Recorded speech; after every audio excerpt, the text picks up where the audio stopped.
Hey, how you doing? This is John, and welcome to John's Long Box is the channel, but this is Comic Book Team Up, where the Fourth Age and myself talk about whatever we feel like talking about. Sometimes it's actually comic books. How you doing, RJ?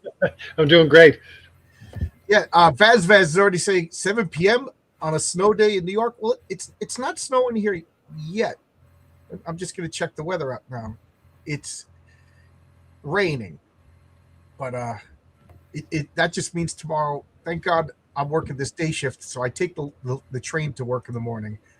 I don't know. Since my car accident, I've become a scaredy cat driver. I'm not afraid to admit it. So I'll take the train to work tomorrow. How are you? Where are you? You're up there in the Yukon territory. It's got to be. It's getting pretty slippery just today. We get the same rain as you, so I don't have my snow tires on either. Getting them on tomorrow. Oh, you actually change it into your snow tires. Yeah, I think I got what are the radials all year round. It doesn't get it gets bad by you, right? If do you have to plow or you're trapped in? Well, I got a snow blower of my own for my lane, right? So, but yeah, the worst part is when the plow goes by and just dumps everything in your lane. I mention this every week, but my wife is from Canada, and as soon as it starts snowing, I think it awakens something primal in her, and she's out shoveling. And I feel like such a bad husband because I'm like, I'll shovel, honey. Just let me wake up. Let me make a cup of coffee. And by the time the coffee face is red with a big smile on her face, she likes shoveling the snow. I'll do it. I'll do it. But I was watching the weather. The weatherman said, if you feel like shoveling snow tonight, just wait a couple of hours because it'll all be gone. So I'm counting on him. Oh, good. I know. And another thing my wife said that became, a family saying among her and I is, snow before Christmas is pleasant. Snow after Christmas is a pain in the ass. So this is weird because we had the last couple of years there was one year we didn't have a white Christmas, and the other two were just barely white Christmas by like a day. That's it. Yeah, I can't remember when was the last time there was a white Christmas for us. And it really is nice to have a white Christmas. The only thing not the only thing that stinks, but since my accident, I used up, emergency time off, whatever time off I could possibly have. So I usually take 2 weeks at the end of December. Like I would be off by now. I like to take my birthday going into Christmas and New Year's, but I didn't have any time off. I used it all up. So I would enjoy like the cold, the snow, the lazy days, the Christmas tree, just watch. And then everybody out by me has fireplaces. My house doesn't have a fireplace, and we just smell the wood. I love all that, but I feel like there's no Christmas this year because I got to work. Well, let's just segue into here. Best Christmas and New York snow comic ever is X-Men done by Barry Windsor Smith, where he does the crossover with Power Pack and Wolverine is fighting Deathstroke. Just for anybody out there. Do you know the issue number? I'll pull it up. Oh, issue number. I'd have to look it up. I don't know off the top of my head. I'm looking up X-Men Christmas issues, so we'll find it sooner or later. Well, one of my favorite comics of all time. This is the first that came up as an X-Men Christmas image comic, and you know what? It totally is one, and I didn't even think of it until the image popped up. But of course, you know that. Oh yeah. Well, yeah. This is most definitely where Kitty Pryde comes from, because Kitty Pryde is a clone of basically John Byrne and Chris Claremont just took people from the movies and made them into X-Men, and she's Ripley from Aliens. And right. This is exactly she fights one of the Brood. I think it's a Brood. Is it? No, it's a Nagari demon. Oh, yeah, that's right. Because it was one of those. It came out of the rock formation that was there from like Native Americans that they fought in the summer. It was left over. In X-Men '96, they introduced there's like a portal in the X-Men backyard that they accidentally broke in a fight, and now demons came out. And then this one just happened to look like the alien creature, like a year after the Alien movie. And somebody was telling me, I wish I could remember who, but John Byrne came up with Kitty Pryde. He came up with the character, he put her in the X-Men, and then of course Chris Claremont wrote her after Byrne left. And nowadays she's bisexual, go figure. And Byrne is pretty pissed off about that. He's like, that was one of my characters, and I didn't intend that. But go figure what happens when, like you said, Jim Shooter was like the. I always think about like a typewriter, an old-fashioned typewriter. Like you tap, tap, tap, tap, and every once in a while you got to hit the thing back. That's what Jim Shooter did. He hit the thing back when all the writers got a little carried away. Slap back. Nope, we're not doing that. Bing. Okay, start all over again. Bing. Anybody, I guess I'm talking crazy. Nobody knows what I'm talking about. I was trying to find this cover. I'm trying to find the issue that I'm looking for. I think it's around 200, but still looking. The life of me, I can't remember the exact issue number. I can see the first page in my head, but that's it. Well, if anybody in the chat knows the X-Men, it's Barry Windsor Smith. Yeah, Barry Windsor Smith did the issue. So I'll type in Barry Windsor Smith, X-Men Barry Windsor Smith. He did the cover or the whole issue? He did the whole issue. Oh. I'm trying. So it was a crossover. They did a crossover with the Power Pack was there because the whole point was they were in New York. They were doing a school Christmas concert. That's what it was.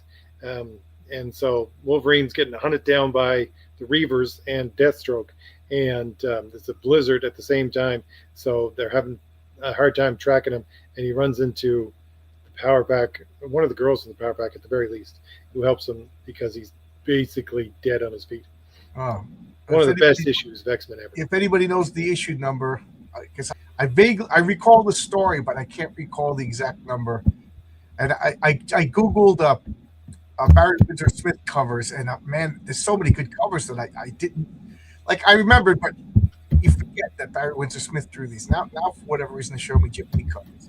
But anyway, if anybody knows in the chat what issue number we're talking about, we'll is that my camera? Mike making that noise? Oh, I don't know. I'm clicking, trying to find out. Let's see here. All right, let's go. Let's go down the comments. We'll acknowledge everybody. Tales 2 is still shipping. I sent out a big package on Monday, and already I'm getting notices of deliveries. Man, the mail is going pretty quick. I was telling RJ before we went live, I tried to do Canada, and the woman was just outright refused to take them. Now I know why. I talked to a friend who works in the post office. He goes, yeah, you showed up. The post office closes at 4 o'clock on Saturdays. You showed up at 3:30 with a box full of Canadian stuff that they're like, nah, come back. So if you got to fill out all of the whatever it's custom forms, everything like that, they say come first thing in the morning on Saturday. So that's why I thought the woman just didn't want to do it. But as a construction worker, I could see like 20 minutes before quitting time, he comes in with a big project. You ain't even starting that project till tomorrow. So I understand. I was a little annoyed, but it makes sense. 205. 205. Oh, okay. I sent you a link. It has a picture of the first page, I don't know. It doesn't have the cover. I saw that one, but it just okay. I didn't think that was it. I'll just go down the comments and then we'll bring this up. Let's. Once Was Cool says he's first. We got RJ. If you want to sign, it's not live yet. His project Fade to Blue. You go here, you sign up on the email list so you can get notifications of when he's ready to whatever he's doing. RJ, you still don't know if it's going to be a crowdfund, direct sale, or what? No, not yet. I don't know. Enrique just sent me new pages, but I don't know how close we are to the end. We're working on book 3. Cool. So we have 3 books ready when we want to go live. That way awesome. We'll have a trilogy of books because it's a bit of a slow burn, but it's one of those mystery type books. So that's why I want the connection of at least 3 before people can have the opportunity to get it.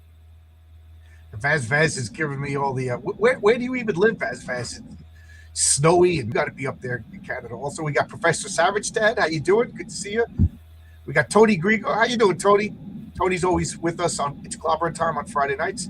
You didn't miss anything, old dirty fatty. We just we don't plan anything.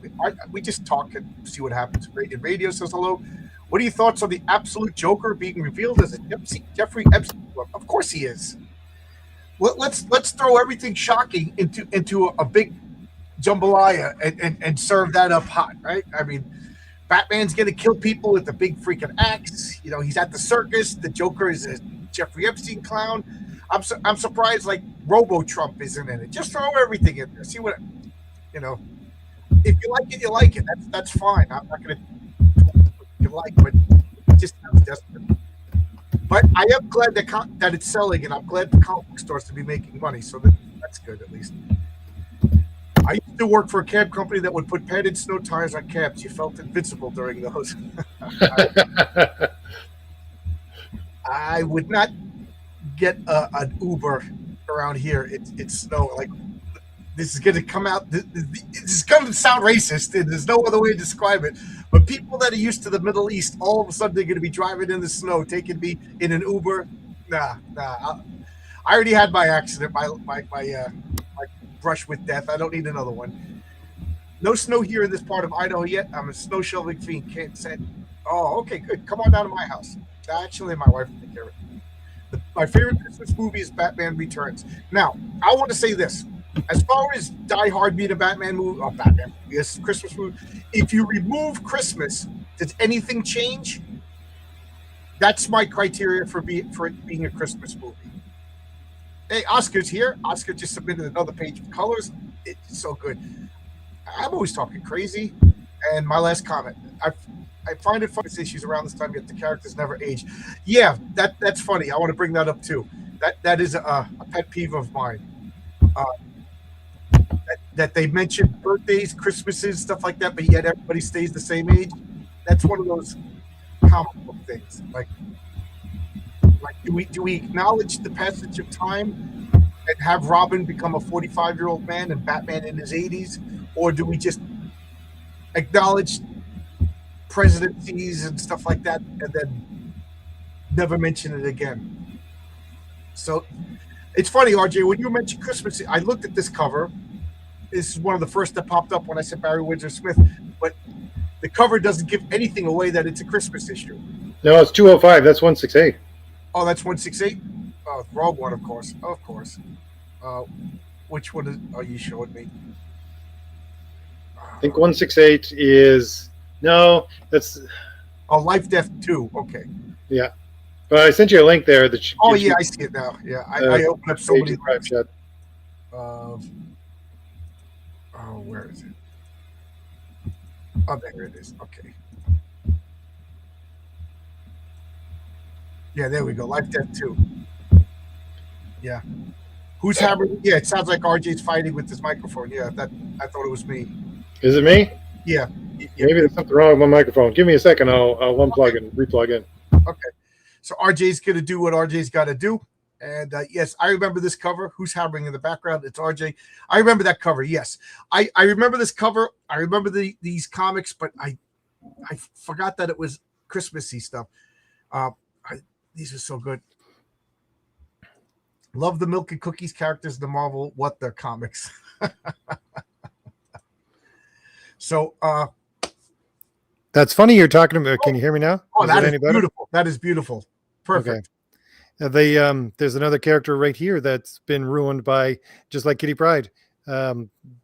This character has also been ruined. I don't know who created this. I think it was Wheezy that created the Power Pack.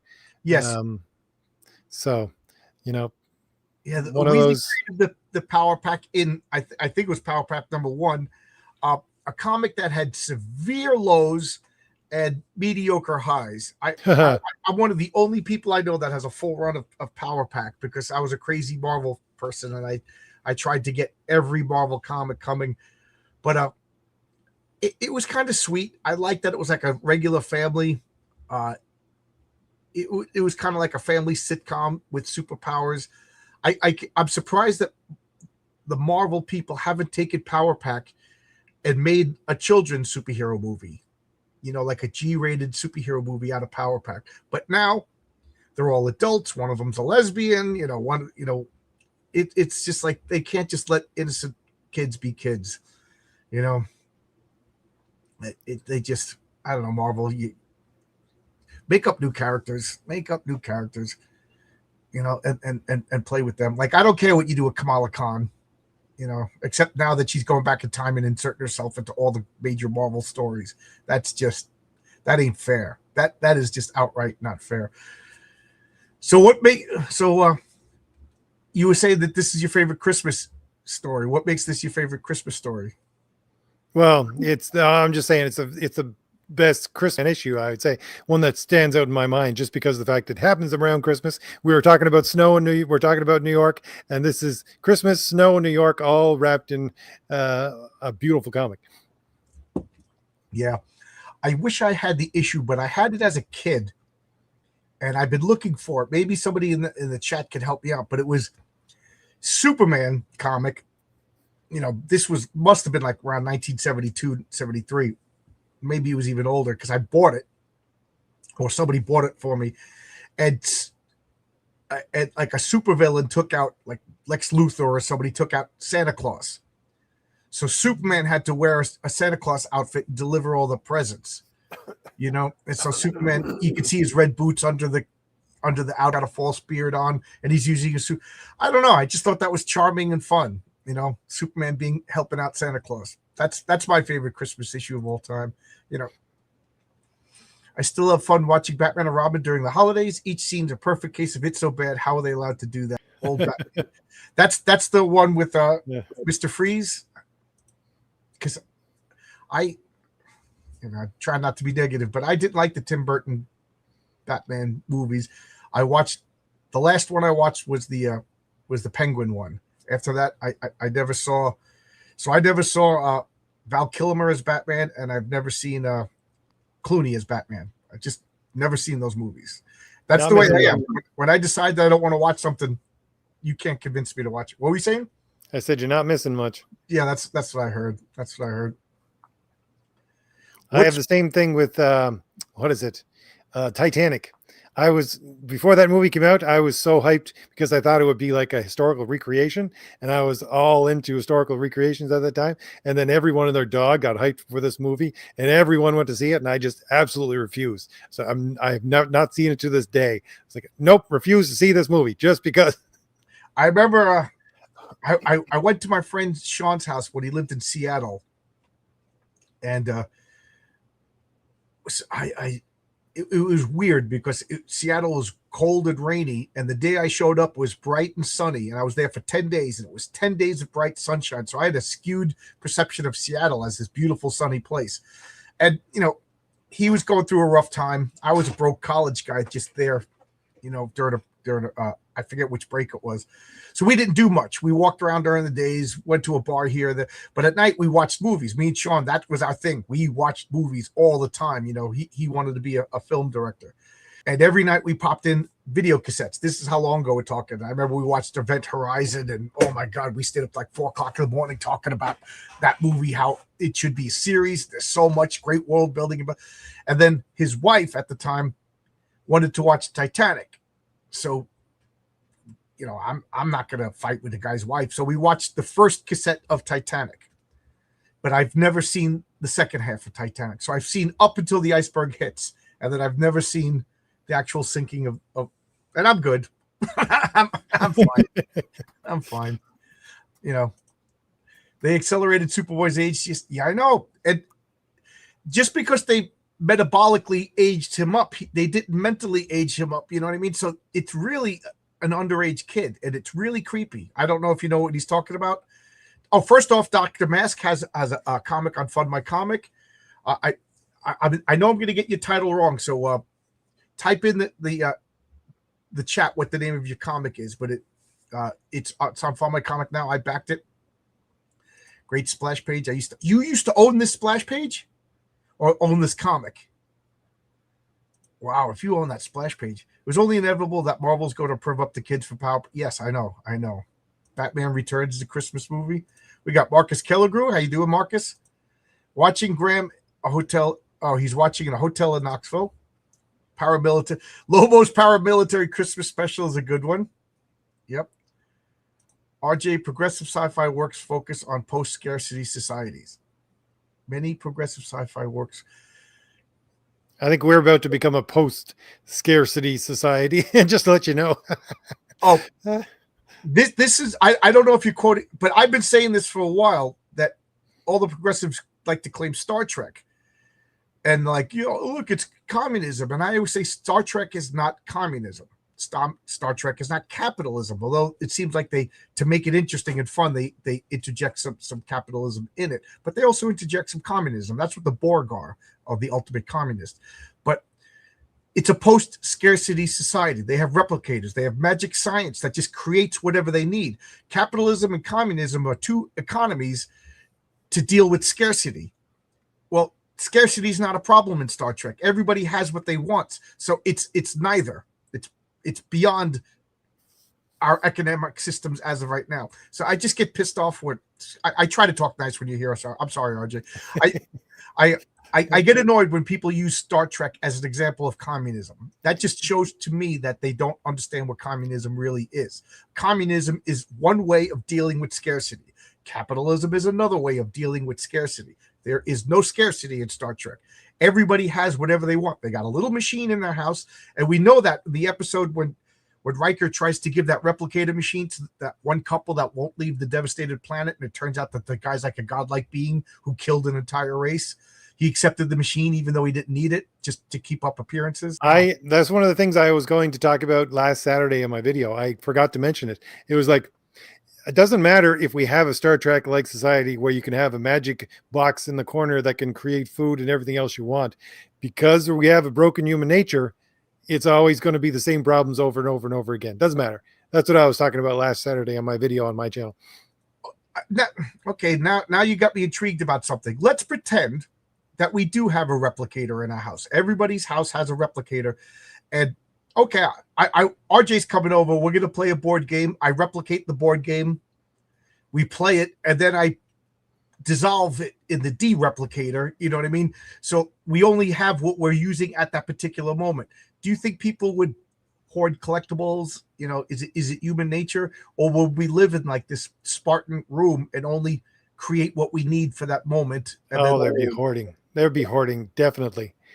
I always remember that I can't remember if it was a miniseries or not, but it was a crossover with Captain America and Daredevil, and they're both thinking about the future, and Captain America thinks about the future with the internet and everything like that, whereas everybody is living in a basically revived like 1950s where everything is great, and Daredevil starts thinking about it. It's like, no, you're gonna have the kid's gonna be a junkie and all these kinds of things, and it's just going to go downhill. And I would love the future to look like Captain America's bright and sunny future, but the more and more I see, I think Daredevil is the one that's right. Is the more people get, the more they're going to devolve into I need something more because I don't own anything. Yeah, I wonder. A couple of weeks ago we had somebody pop in and start change the conversation to AI. Now we have this replicator, we have robots. It's Star Trek. Now everybody is free to do whatever they want. Okay, so let's just imagine that you don't have to go to work because we got food. We don't have to go to work because everybody has a house. Between infinite planets and whatever, we got warp travel. So everybody has whatever they want. Would people become artists and philosophers, or would they just sit around and play video games all day long? Here's the funny thing. In the work that I do, you got a lot of people coming in to do, well, it used to be this way anyways. There's a lot of research that can be done by people in other fields, and you would get these people coming in after they had retired, coming back to find a job because they had retired. They got themselves a nice little package from the government or whatever to, live a happy life without ever doing work again, and they want something to do. They're just bored out of their skull, and they're there because they need to do something, and so they take on these jobs, which they're more than qualified for because they can do research with legal research, right? And just it's pretty simple stuff that they were doing. But yeah, over and over again, you'd see these guys come in. He's like, I need something to do. Give me a job. Yeah, I had one guy who was working for me. He's just like, I'm retired. I want to draw a comic. I was like, well, what's your page rate? He goes, nothing. I just want to draw a comic. Give me a script. Like I do think that there's people that are creative, and those people will create no matter what, But I also think that the 99% of the people, if we gave 99% of the people everything they've ever wanted, I think they would wallow in hedonism. Oh yeah, I think there'd be overdoses like crazy. Like just imagine, like, they would have virtual reality suits on with a thing in their mouth and a rubber gimp suit on. You know what I mean? Like, like they would become the Matrix. Like, given infinite freedom, they would become slaves to their own desires. Like, I don't know. Like, I do think a little bit of adversary is good. And I'm not one of these, like my grandfather, suffering is good for you. But suffering is good for you. I'm not talking about getting shot in the face. But I'm talking about, like, like, man, if you guys had to do what I had to do to get to work every day, just struggle through Jamaica Station. The air train is always under repair. You have to push you. Oh my God. You get to work in a angry mood. And then my partner is like, oh, good. Hey, you doing? And he poured himself a cup of coffee in his thermos, put it on the gang box, and then it fell, spilled coffee into my tool bag. I'm like, that's a great way to start the day. So you had to take all my tools out and wipe every tool down. In his defense, he felt really, really bad. But I was just like, I was already pissed off dealing with this air train situation. Hey, how you doing? I'm at work. Oh, coffee's all over my tools. Thank you. I'm not going to yell and scream today. Yeah, we would become creeps and sluts. I mean, look at right now. Like, I know. I also am trying to get to one of these video games are bad, but like, people are going to unsubscribe and people are going to get mad at me. I'm going to get clipped and I'm going to get made fun of. And here I am making comic books and reading comic books. But when I like go to work and the guy's like, yeah, me and my son, he goes to bed and I play video games. I'm like, really? Like, you don't read, you don't draw anything, you just play a video game. That's what you do. Funny thing is, we're talking about Barry Windsor Smith comics. I think the world is slowly becoming Mojo World. Yeah. I mean, and I'm just as guilty as everybody else. I'm waiting for the foreman to, okay, don't do this. I got to find out what the height of the ceiling is. Don't just hold. So for 5 minutes, I'm looking at YouTube and I'm watching people fight each other in a McDonald's. You know what I mean? On YouTube. I'm like, look at these idiots. But I'm watching it. I feel that way. It's much better when I draw. Yeah, Marcus is taking his free time and creating something. Replicate. Yeah, how that's another thing. Like, would the replicators replicate heroin? What would like, look at all of these rock stars. Like, I look at like the guy from like Jimi Hendrix, most talented guy in the world. He needed heroin. You know what I mean? Or Alice in Chains, or all of these, like, these guys are good looking, they're young, they're super talented. They do something that like 1/100000th of a percentage of the population could do, and they need to do drugs. Like, it's really sad. Like, that's what you do. Look, like the guys from Motley Crue, they were talking about how jaded they got. Like, I don't want to even repeat some of the story, but they started challenging each other to do crazier and crazier things, until one of them was just like, we're going to die. I always remember that. I think it's a quote from Jim Carrey, who said, I would wish everybody could be famous and rich once in their life, because they then find out that both of those things do not solve your problems. Yeah. There was when I was in Albuquerque, I used to play Dungeons & Dragons with a group of guys. One of the guys was in a band called Scared of Chaka. Real cool guy. And the band almost made it big. They went on tour with No Doubt. When No Doubt was playing like huge venues, they were the opening act. So we were all posed for him to be like the next rock star, and it never happened. And he used to say, like, he would disappear for months at an end, and then show up, and we would put him into our D&D game again. And he used to say, man, I love hanging out with you guys. And we're like, why? He's like, because you guys call me an asshole. You tell me I'm a moron when I make a bad roll. You make fun of me. He goes, everybody else is kissing my butt. He goes, I don't know who my friends are. You know what I mean? And woe is you. But he said it was really weird to go on tour. You know, they get whatever you want. Nobody criticizes you. He goes, you start getting the feeling like everybody just wants to use you. Like I never thought of it before, but this was a guy that we all knew. You know, we saw him guy in a garage band and modest amount of fame. You know what I mean? So he's like, yeah, I love just sitting here, you know, drinking a beer. He's just one of the boys. So I can imagine like when you get to like Kurt Cobain or Elvis, you know, I definitely believe that was Elvis's problem was everybody was using him. He also didn't get criticism. That's why like Jack Nicholson put in bad performances. You know, you're going to be the director to tell Jack Nicholson we got to do another take. You know, so I don't know. Being famous just sounds like I wouldn't mind the money. I wouldn't mind the talent, but like I would still like to come home to like regular people. You know, Samuel Taylor Coolidge. What? I don't understand what this is for. Did he have a poem? So, wasn't Lovecraft hooked on something? Not that I know of. I remember Scared of Chalk. I saw them live at the LRA. Yeah, I was probably at that show. Yeah, Tony lived out there. Yeah. If you see, what's his name? Well, I can't even remember his name anymore. It's been so long since I've been there. Replicator can't replicate alcohol, just synth alcohol. I'm sorry, drugs would be the same thing. Yeah, now is that like a Starfleet regulation? Could you get like a prison break replicator that could just make whatever you want?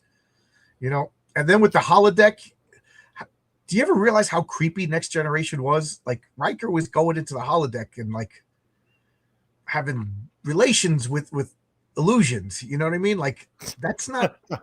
And that was a guy who was like had willpower. He commanded respect. He was going to run Starship. Just imagine a guy without willpower, like a regular Joe with a replicator and a holodeck in their house. You know. You can't make a replicator. Here's my little bit. You can't make a replicator that has blocks to replicate things because all you have to do is replicate parts of the replicator and make yourself a new one that doesn't have the blocks on it. Decent, RJ. Yeah, you're gonna get investigated by Starfleet Command. Yeah. You found you. I don't know. It makes no sense, but I would think that would be like a Starfleet regulation. You know that you can't because you could make food. You know, but you know, or is it fake food? Just nobody complains. You know, you don't hear people like, man, I would rather have some real. Because to me, that would make sense. That like replicators never really make delicious home cooked meals. They make adequate food, adequate clothes. You know what I mean? Like unless you were like a chef. When a chef cooks you a meal, he makes you the best meal. But when you know. I cook you something or your girlfriend or your boyfriend cooks you something, they make you a good meal, but it's not a chef. I wonder if there's people who are just masters of replication that could replicate like, oh, this guy could replicate the best alcohol. You would swear it's really good alcohol. Or this person knows how to, you know, program in so this food tastes, oh my God, it's like you're in Paris. That would be interesting. If they had safeguards, someone would hack it. Absolutely. That's why I think it makes sense that it's a Starfleet regulation. You don't really see much of the average Joe's life. And back to somebody's comment about Star Trek is now Beverly Hills 902. The funny thing is, this is a perfect example of be careful what you wish for years. Now, and I'm talking since Next Generation. So since the 90s, I've been saying that they should make a Starfleet Academy TV show. And every year they could introduce a new cast because they could graduate. You know, and like we could see like people studying, people failing out and everything. But I was thinking of it like as like a boot camp kind of show. Now they're making it as a soap opera. So we finally got the show that I was advocating for, and I'm not happy about it. I'd make the replicator make pina colada sobe. I would try to make my father's turkey salad sandwiches. Oh my God, you know. Since my father passed, I haven't had a good turkey salad sandwich. In Star Trek 4, The Undiscovered Country, they had a kitchen with real cooks. Oh, in the Enterprise? Yeah, I could see Kirk is just like, I ain't eating that stuff. I want real food. Another reason that Kirk is the best captain in Starfleet. The only episode that I think ever covered anything like this was they did a backstory for Cisco when he went home because his father ran a restaurant and he cooked food from actual scratch, from like actual clams and actual pasta and all that kind of stuff. Where he was fighting with his father. He's like, why don't you just replicate this stuff? He's like, why? Because I want to actually make real food. Right. That goes back to what we were talking about. Once we have that kind of stuff and people don't have effort, so much stuff like just about like 2 generations after Replicator, like nobody's gonna know how to cook, nobody's gonna know how to sew. Like they're gonna 3D print houses. Like just have a beamer, a transporter, just beam a house into existence. And nobody's gonna know how to build. We need people to do these things. That's why I'm against UBI, AI, art.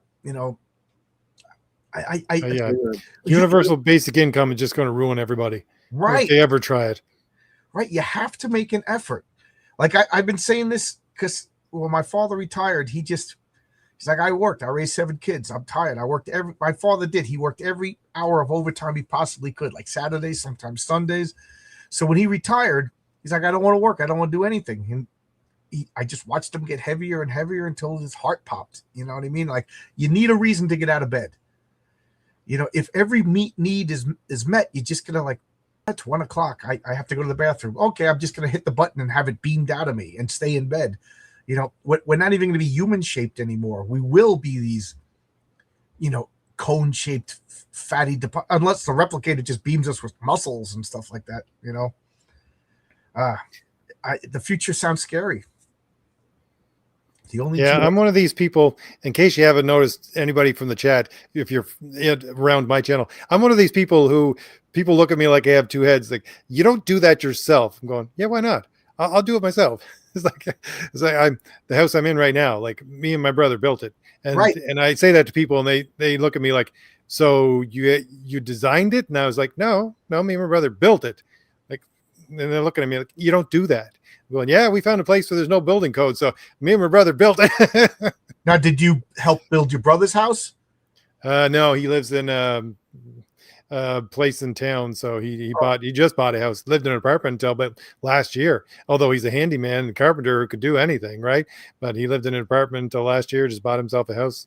And you have like wood in your house, right? You don't even have central heating or anything, right?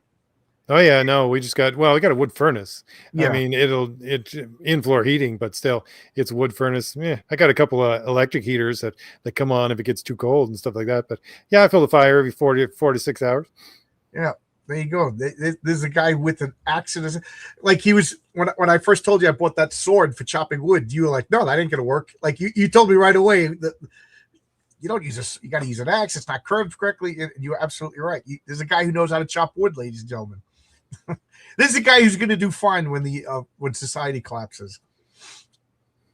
I'll go help RJ with his electrical. I couldn't build a house. We did the electrical too. Just to let you know. I mean, it's I'm putting in new lamp fixtures right now. I'm putting in an accent wall to tidy it up, and I'm doing refurbishing all the electrical lights and putting in new lamps. My Scottish friend tells me Scotland was ruined by people are ruined by welfare. I mean, you could make an argument that the Civil Rights Act and all this welfare destroyed a demographic of people. 70% of African Americans are from broken homes, when before we started helping everybody, it was only 35%. But I think that's the goal of government dependence, is to make you dependent. We got generations of people who don't work. Look at all this outrage when Snap we found out.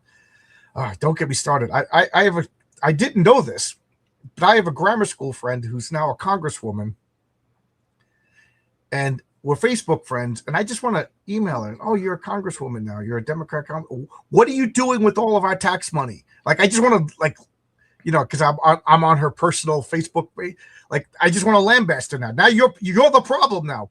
What are you doing to fix it? People would constantly be performing. Yeah, absolutely. There would be.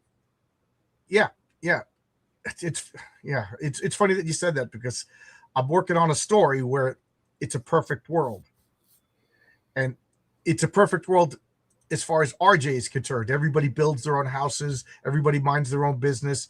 There's no central currency. It's like bartering.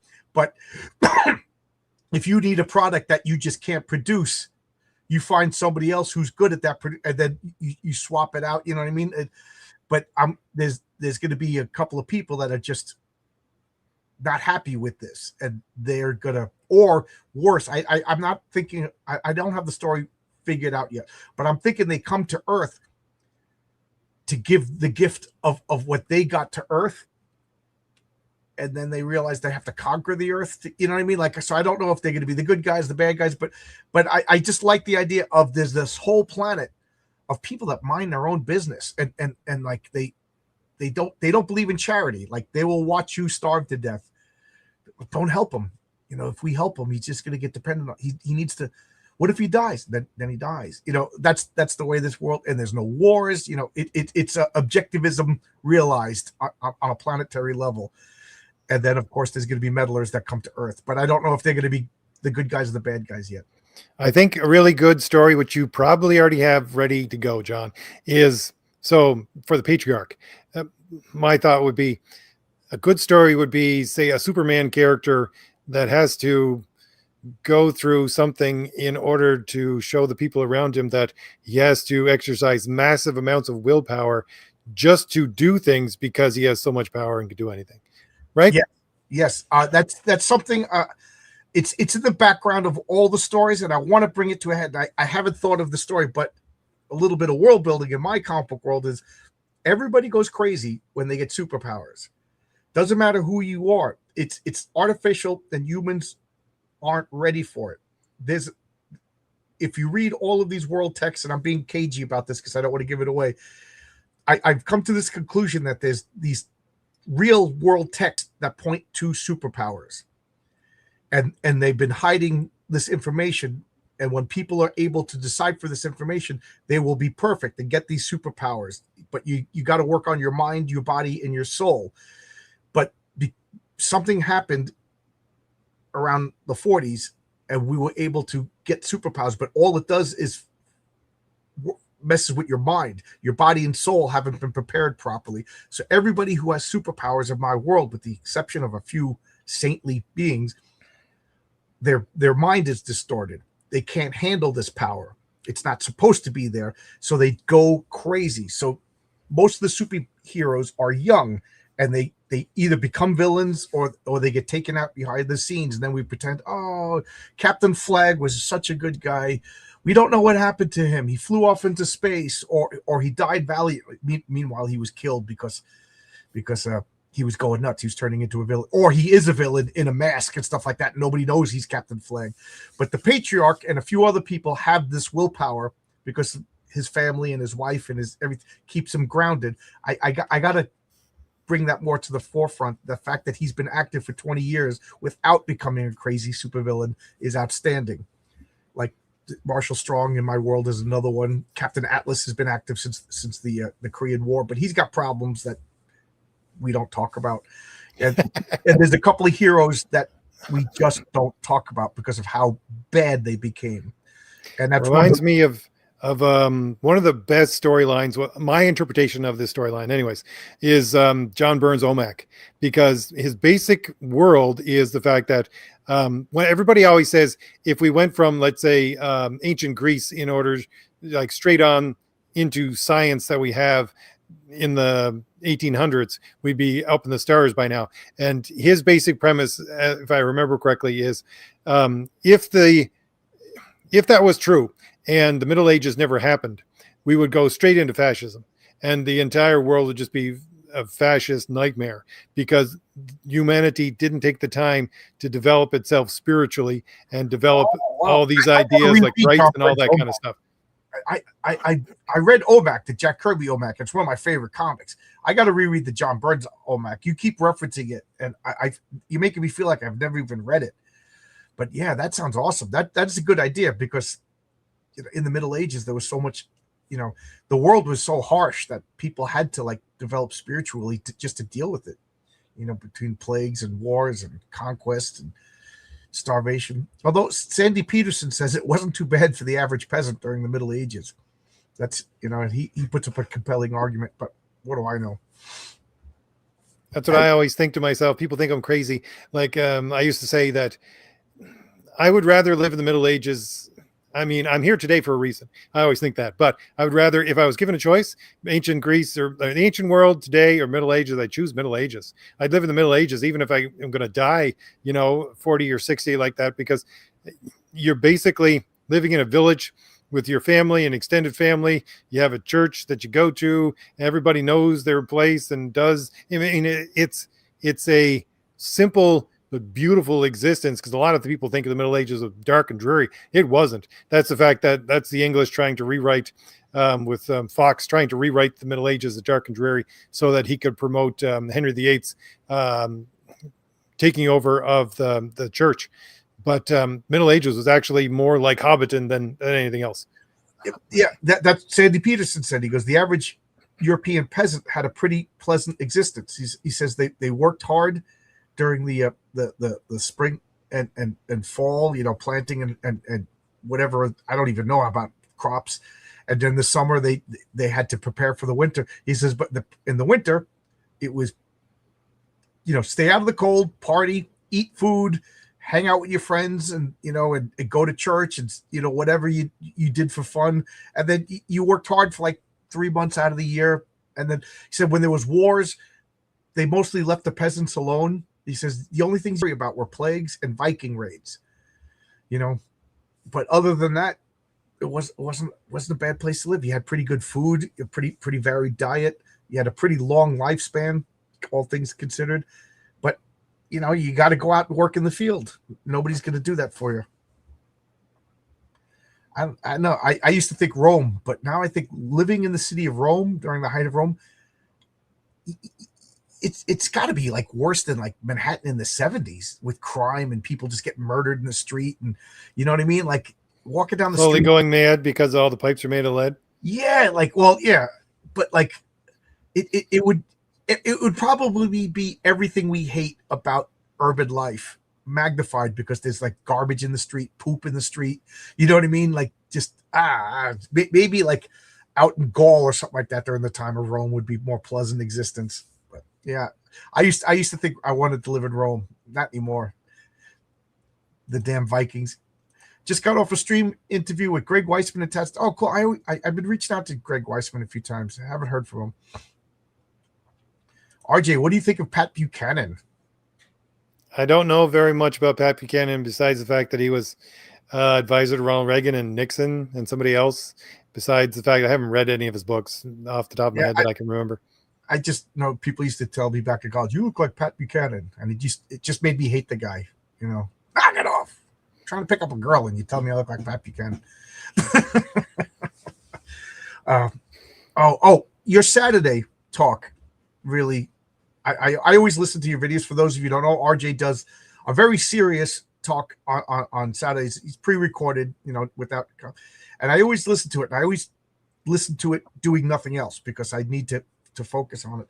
But you were talking about when society collapses, not if, when, that all of these middle management people are going to be competing with low skill people. Oh my God, I can't stop thinking about that. And I like what are these HR department people going to do? When they got to go out in the field and pick food, they got to slaughter pigs, they got to make bacon, they got to make wheat, and I guarantee you there's going to just be a mass wave of like, let's get these illegals out of here. Cause I got to pick the wheat now. I don't even know how you get wheat. Do you pick it? Giant combine. That's the thing. You giant combine with a head on it that's probably 50 feet long. It'll cuts a swath. But I'm saying that I've worked on farms a lot, and the farm machinery is amazing that we have right now. It is like a combine is one of the most amazing machines I've ever seen in my life. It does so many things at one time, and it makes it so much easier for wheat collection and everything else, and the same with like potato harvesters and everything else. But at the same time, because they're so massively, I don't know, they do so many jobs at the same time. They are expensive as all get out. No one, like, we're talking millions of dollars worth of machinery, even on a small little farm that run by one guy, right? So I mean, when it comes to a point where there's going to come to a point, I would say, where it would be cheaper just to say, okay, I'm going to hire 3,000 people as day laborers than actually go buy these machines. And because you're going to have people just begging for work, because AI is going to take over all the middle management positions and all the things like, you're going to have automated McDonald's where everything's going to be cooked and served by machine or robot and things like that. That's not very far away. And you're going to have people just starving for work. And yes, they're going to close the borders like crazy. Right. Yeah. I was, my wife works in an office, and, she works from home like 2 days a week, in the office 3 days a week. And she's fully aware that like that kind of work is limited. You could do from a computer is going to be vaporized by AI. And there's going to just be like you said, I'm not dumb. Sooner or later, there's going to be robots that take over my job too. I'm hoping that I last, until that happens. But the middle management people, accountants, maybe not lawyers, but accountants, even doctors are going through AI to make diagnosis and things like that. But like skill people, they'll do fine for another 20, 30 years. But like, man, how many people are just going to be, I already know, like the animation industry, there's people are just done. They're looking for whole new careers, in your 50s, starting all over again. It's got to be the scariest thing in the world. Did you see that video where it's why is everything, I don't know what's it called. There's a couple of people that I've seen have already commented on it. It's why is everything ugly today, or things like that. And he goes back and looks at stuff in London from the 1800s. And there was even a sewage treatment plant that is now closed down, but they use it as a museum because it was so ornate, and it was a sewage treatment plant. And then He goes to the normal one today. It's just slabs of concrete and everything else. I just thought to myself, okay, if you imagine you actually got everybody out of these middle management jobs to actually produce something, you imagine the beautiful society that you could build if people who do useless jobs right now actually created things, and you had people, making basically a palace out of a sewage treatment plant because they got nothing else to do, right? It's funny that you said that, RJ. I grew up in Baldwin, and every once in a while I go to Baldwin. I haven't been there in like a year. And there's these two buildings. It's almost like the Argonath and the Lord of the Rings. There's these two buildings on Grand Avenue and Merrick Road. That is like the dead center of Baldwin. And they're old buildings that were built in like the 1800s, the late 1800s. And they're still there. They're like landmarks. The Koch buildings, they're actually called. And everything else is just newfangled stuff, and they stick out like sore thumbs.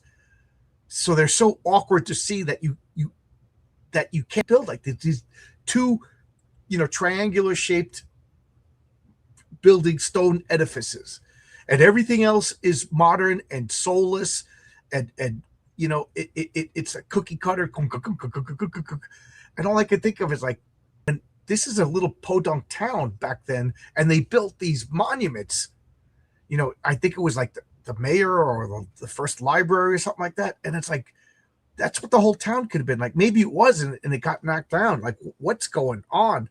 I would love to return to building like that. I think there's a beautiful line. I'm almost done of rereading Lord of the Rings. There's a very beautiful line, I guess a couple of lines near the end of the last book when Legolas and Gimli go into Gondor, and Gimli's looking at the stonework, and he says, "There's some beautiful stonework here, but some of it is really lazy and bad." And he says, "That's the one thing about human beings, is that they start off with this great dream about what they're going to do, and they put all this work into it, and then eventually it just degrades and degrades because their purpose just gets diluted, and then you get something that's not finished or something that has worse quality at the end." But the really cool part was that Legolas said, Yes, that's true, except for one thing. Human beings will always put everything they have into their children. And that's why they will survive both the dwarves and the elves. Hmm. Yeah. I, I I was thinking about. I can't help but think like as I'm like, especially when I was working underneath Manhattan in all those tunnels. I used to pretend that I was a dwarf all day long, and all I could think of was like in the Tolkien, the dwarves had like 300-year lifespans. Could you imagine? Like, I worked in this basement for about 6 months before I made it into what I wanted. Can you imagine if I had 20 years to make this basement what I wanted, and then I was going to live in it for another 270 years? Every square inch would be a work of art, a work of beauty. Like, so Legolas, ease up on the humans. They only had like a good 15 years of building style. You know what I mean? The elves. I worked on this for 180 years. I'm going to start over. Legolas, you Elvis supremacist, you. Dr. Mask has to go. Check out his Fund My Comic. I'm going to get the link for him before he goes. If I can scroll up and find it. Oh, Marcus, can you put his link in there again? And Justin, I see Justin K. Sweet. He's got Chrome Dog on Fund My Comic. Check out his comic. Luke Stone drew it, and Luke Stone's also drawing a story for me called the Sleeper Agent. Man, Justin, have you seen Luke's new art? He's like leveling up. He's leveling up. If Luke, if you're listening to this, keep drawing, man. You're about 7 years away from being John Byrne. If you draw every day. Dr. Dirty Fatty, don't underestimate how ruthless the suits are. They will destroy all of you in order to. You don't have to tell me this. Like, at the risk of getting personal and saying things I shouldn't say, my wife became very religious in the past 4 or 5 years. Like right now, she's at a Bible study, and believe it or not, next week she's leading her first Bible study, Luke 2. So if anybody has any, get out, because she's such an introvert. But I always say, like, I always feel bad admitting this in front of RJ, but I don't know what I believe. I'm pretty much like a passive agnostic. Like, whatever you want to believe, that's fine. That's cool. Just leave me alone. But I look at the world right now, and all of this destruction of societies, the destruction of Western society, mass migrations, just to disrupt whole countries, to ruin whole countries, social engineering to brainwash little kids into sterilizing and mutilating themselves. I can't, like I said, I don't know if the devil exists, but I firmly believe that people believe the devil exists, and they are doing what they think that the devil wants. And in an Alan Moore way, if it affects reality, it really does exist. So if the devil exists, then Pascal's wager is, then I might as well accept God too, because, whether I believe in it or not, I know which side is going to create a better society, So there you go. That's where I am spiritually, because you guys forced me with your total destruction of Europe and North America. Yeah. KO just says the devil exists. He just doesn't want you to know. But I do believe that these suits, look at the WEF.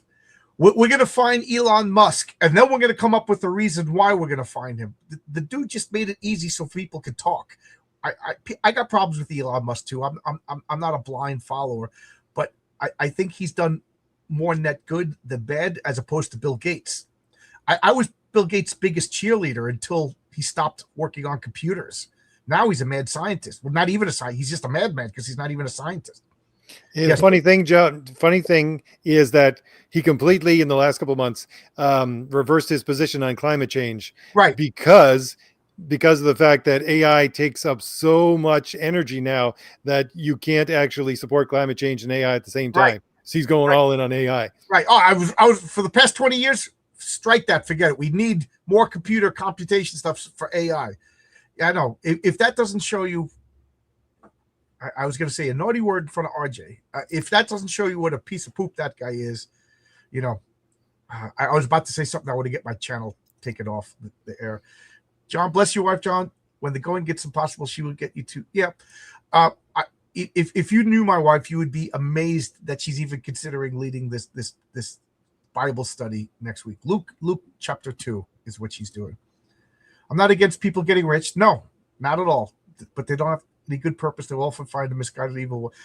It's funny because I was thinking about immortality. I always daydream. I think that's one of the reasons why I became a comic book writer, making up stories for role-playing games for 40 years. Is what happens, like RJ, all of a sudden you're gifted or cursed, whatever you with immortality. Now, I keep thinking of this, that I think the average person, I'm talking the average person, not the exceptional holy person or whatever, but the average person is gifted with immortality. I think they would, start, like if they had any modicum of intelligence, their arc would be, I got to start preparing, put money in the bank over here, whatever, and making these, I don't care, I'll live on this interest, whatever, do this, setting themselves up so that at some point they don't have, because I don't want to work in construction for 600 years. You know what I mean? You want to make it so that at some point you could become wealthy. And if you have infinite time, sooner or later, and then I think that these people will become like hedonistic, start like using their wealth and their immortality and their knowledge to like just live a life of pleasure.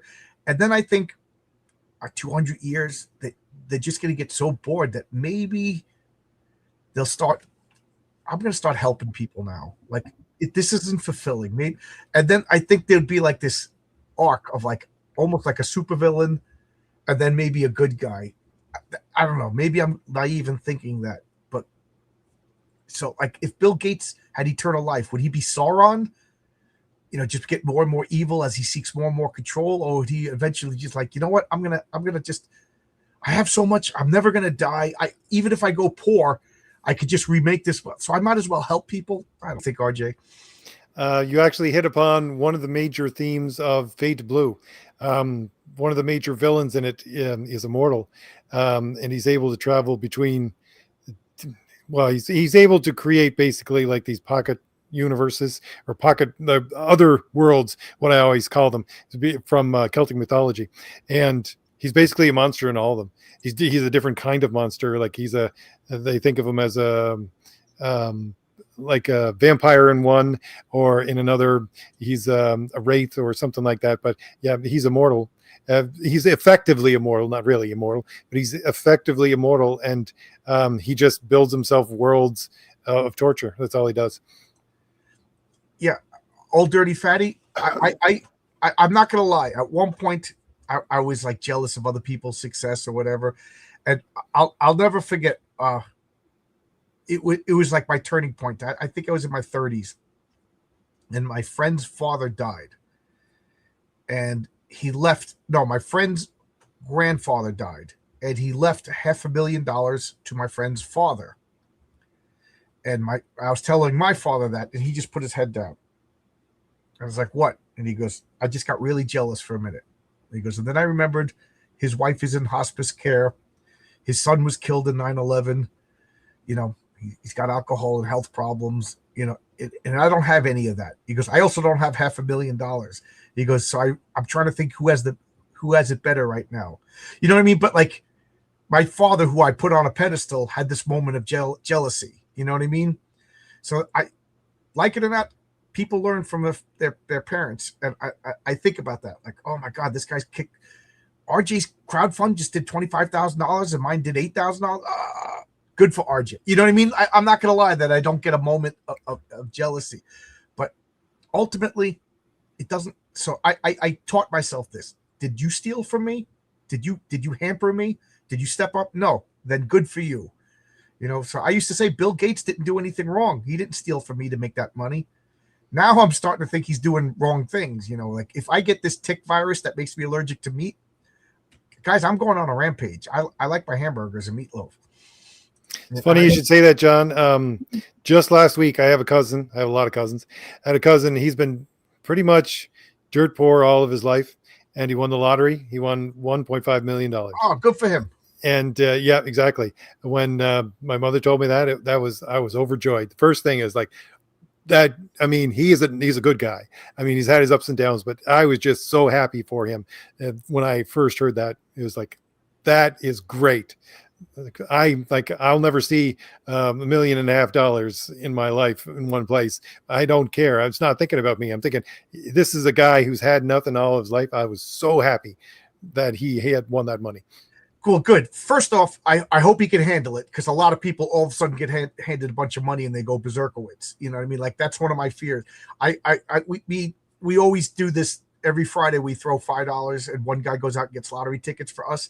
And I always do it because my biggest fear is that we win the lottery and I'm spinning pipe the next day, 3-inch gal on my shoulders, crying while everybody else is sending me pictures from their yachts. I didn't chip in. I got to go to work. So I always chip in for that. But, one guy won't chip in. And I'm always like, why won't you do it? He goes, because if I had more than $10,000 at one time, I'd die.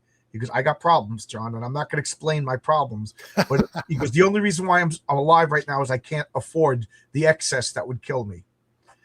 So I read around the bush. This guy's got drug problems and alcohol problems. So he doesn't want to be rich. That's his fear.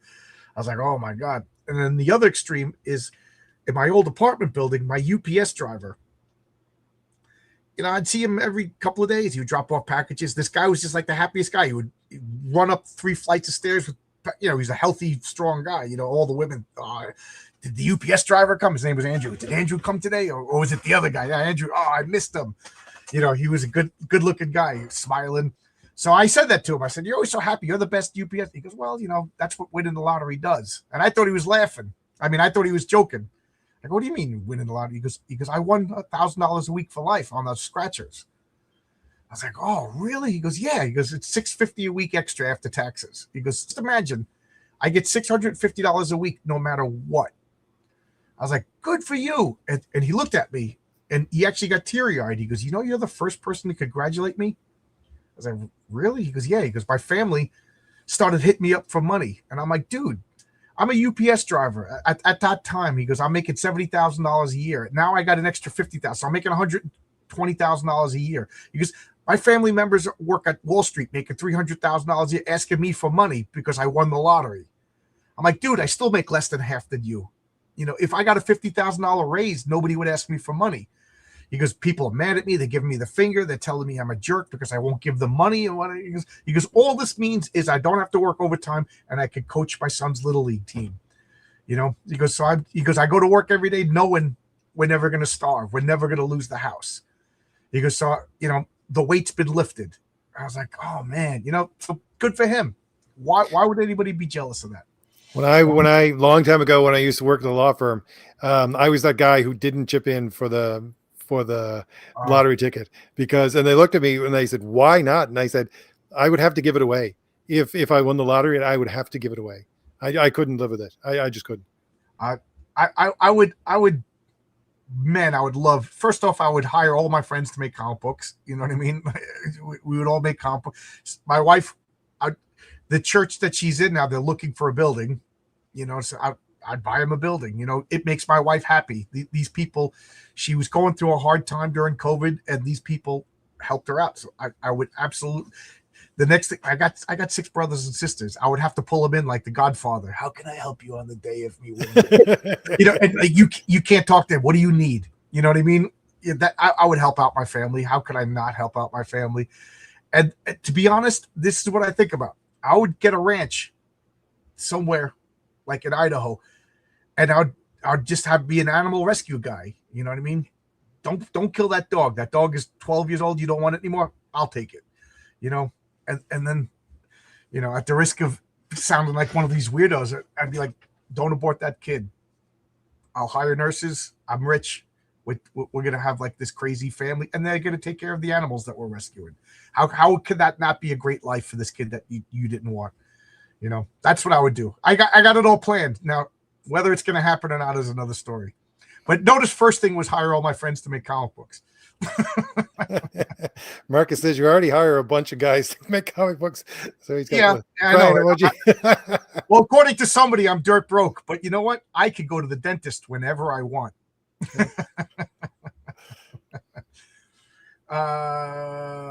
Speaking of money, I remember there was a Greek story where there was a god of wealth, Pluto, was cured of his blindness, made all men rich, and they immediately became lazy. And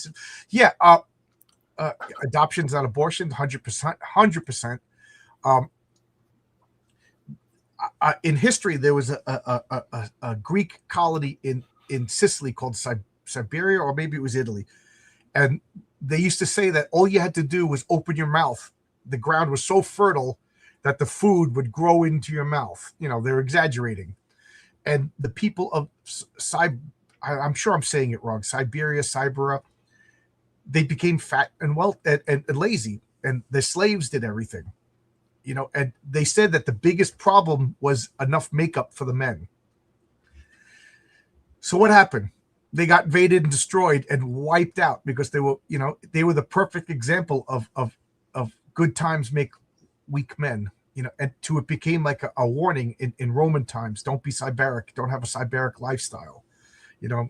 It's just one of those things that I always think about. Like, yeah, if I got super wealthy, I don't have the will. Like, I would need like a trainer. Like, I would hire someone to like break into my house, with the megaphone. Get up, you lazy piece of crap! You're getting up. Thank you, and thank you for doing that. I need to do this because I'm wealthy now. I want to live to 86, and enjoy this wealth and these animals on my ranch out in Idaho.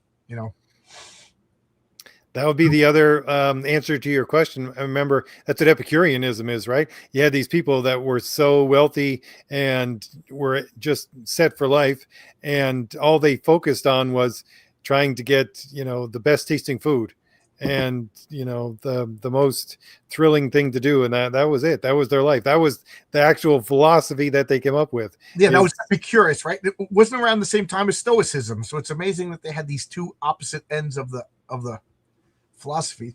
I remember when I was dirt broke in college, I guess it was a coping mechanism, but I was just like, I got into Stoicism. You know what I mean? I guess that was like a philosophical way to deal with the fact that like I had two pairs of pants. I'm a Stoic. Oh, you're not poor. You're just a Stoic. Okay. And it's funny because every once in a while, like me and my wife were like, do we need this? Like, let's get like, we just went through all my clothes and we have a big stack of shirts that we're giving away. Like I have all these Doctor Who shirts. I'm embarrassed to wear them now. These Star Trek shirts that I'm embarrassed to wear. Here's a funny thing. We're talking about Epicureanism and all this. So it's Advent right now.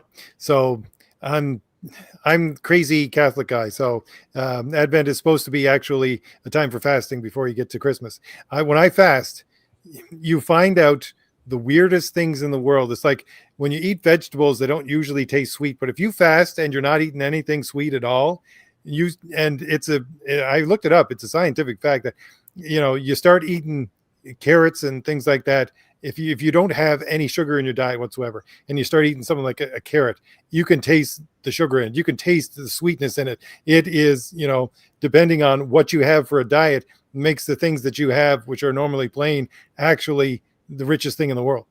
Yeah, it's funny that you said, because I had this weird cooking phase where I was just like I dated a girl who was a foodie, years before I met my wife, and she would like, it would be 2:00 in the morning and we were sleeping, and she would wake me up and be like, "Hey John, you want a snack?" I'm like, "Of course I want a snack. Who doesn't want a snack? Everybody wants a snack." And to me, a snack is she's going to go in, she's going to put toast in the toaster or bread in the toaster. We're going to have buttered toast. So I'm in and out of sleep.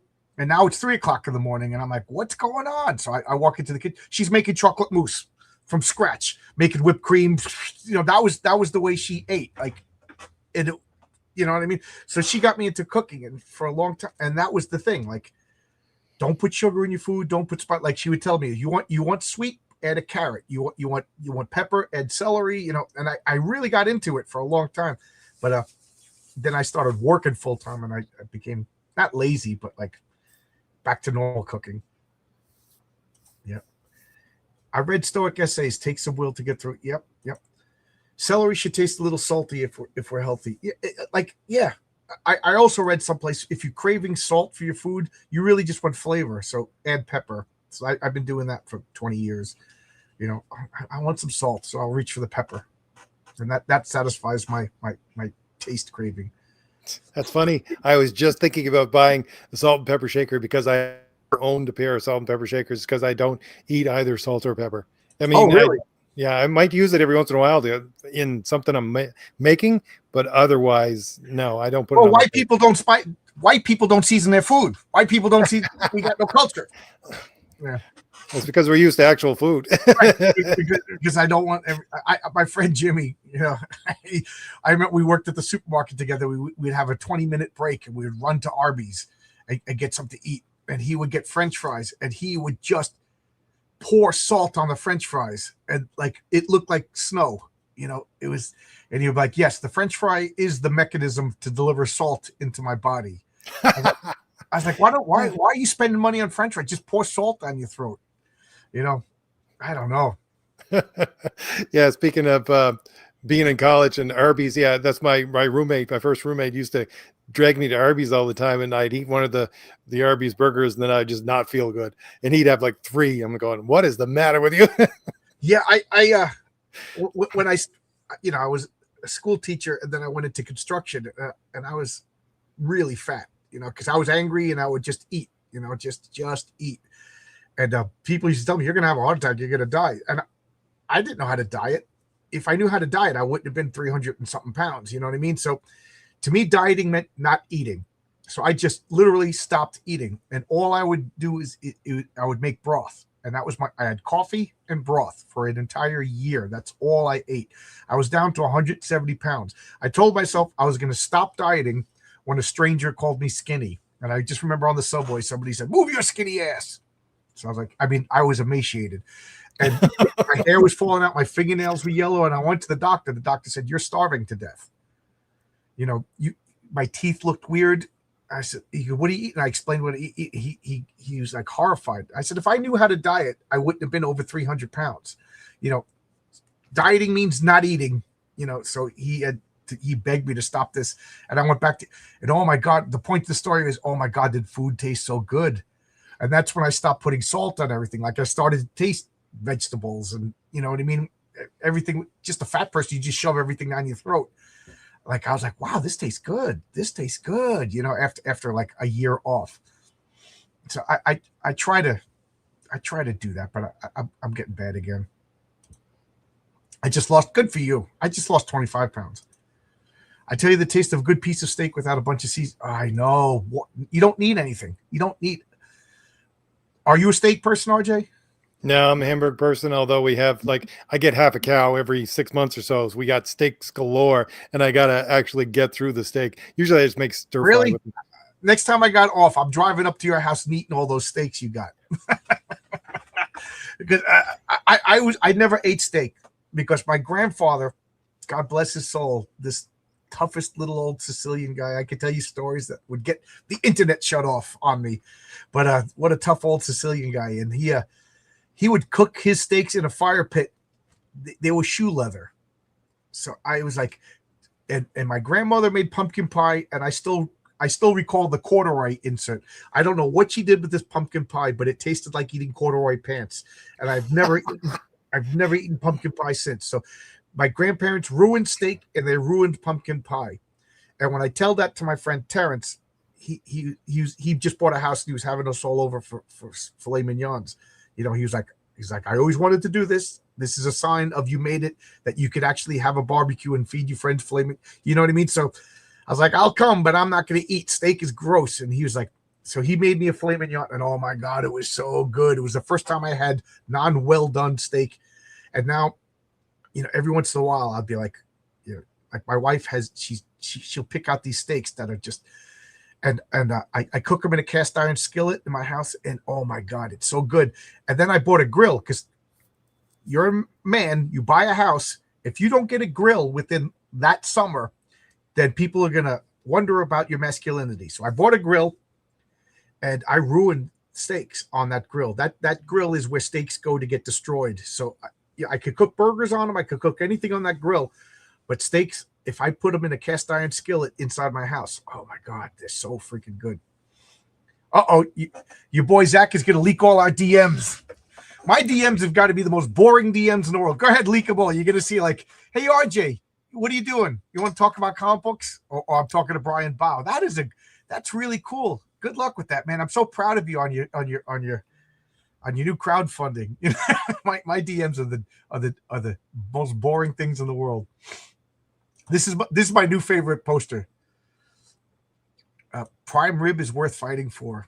I don't know how to cook it though. I just destroy it, but I want to learn. On Thursdays, I usually have lunch because I go bowling on those days and I eat at the bowling alley. Yeah, I love garbage food. Don't get me wrong.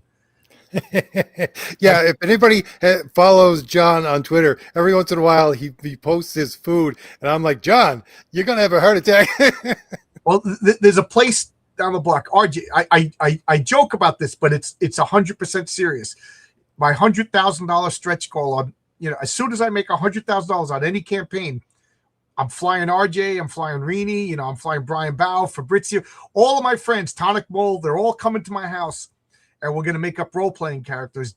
RJ will be Thomas Valiant, Renzo will be the patriarch, Oscar, my colorist, he'll pick one of his characters. He's got a bunch of characters, and we're gonna film a weekend playing from character creation to experience points at the end of the session, and then I'm taking you to my favorite diner and bring your feed bag, because these people don't care about health; they care about taste. And oh my God, I brought Vaughn Coleman there a couple of weeks ago. He stayed over after convention. Skinniest guy in the world, and I get huevos rancheros, and I bring it home, and it lasts me 2 meals. That guy was done in 15 minutes. It was like, we got to get going. I was like, I just started eating my food, But that's my stretch goal. Watch, RJ will wear a mask. We'll put a shield over his face with 2 little eye holes. I should get is like a ball cap, kind of like Paul's, my character, but yeah, it has a sort of grifter mask that comes down off the top of the ball cap, right? And I want you to wear that when you come, because I don't want to see your face. I don't want to know what you look like. I still don't know what RJ looks like. And my wife, every once in a while, I was like, I don't want to know. It can only be a disappointment at this point. Yeah. Oh yes. Have you ever? Well, you fast. I'm kind of intrigued with the idea of doing like a 3-day fast. And I told myself I was going to do it over Thanksgiving break, because it's the only time we have 4 days off. And I didn't do it because I have no willpower. Like every morning I'm on a diet, then breakfast happens. The weird thing about me is that I probably actually eat more food when I fast, because I actually make sure I eat meals. Normally I just, I don't need to eat. I'm just skip this meal because I'll go have a, something else here or there. Because especially when I'm working, I work from home most of the time anyways, right? It's like, yeah, just grab something here. Yeah, just grab something there. Oh, I missed a meal. Too bad. Right. But if I fast, it's like, I better eat my meal, because I'm not getting another bite of food for the next 6 hours. Yeah.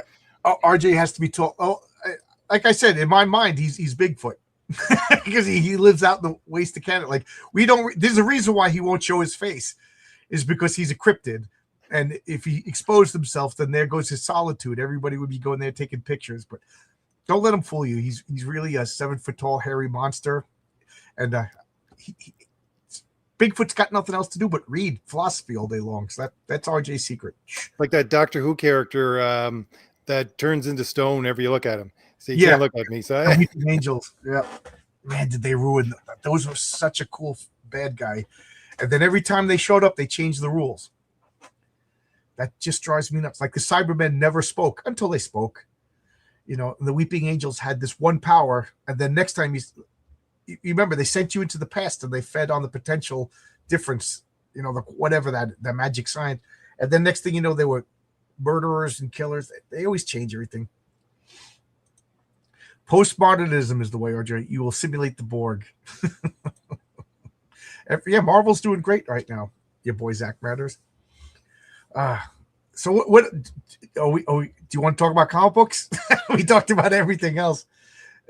You don't buy anything new, right? No, well, actually, the reason I don't buy anything new is because my comic shop closed down. So, it's like, I hate ordering things online. I just hate ordering things online. And I walked into like this Funko Pop shop, and they said, yeah, we can get comics for you. You just got to pre-order them and make sure that, you know exactly what you want in 3 months in advance. And I'm going, no, I'm not doing that. I need to actually flip through a book in order to look if I want to buy it or not. Yeah, I understand. I like I said, I'm kind of a lazy person. Like I get once a month. Like this came yesterday. I'm not going to turn around. Nobody needs to see my address, but this is once a month I get from Discount Comic Book Service. So this is my monthly comic book delivery.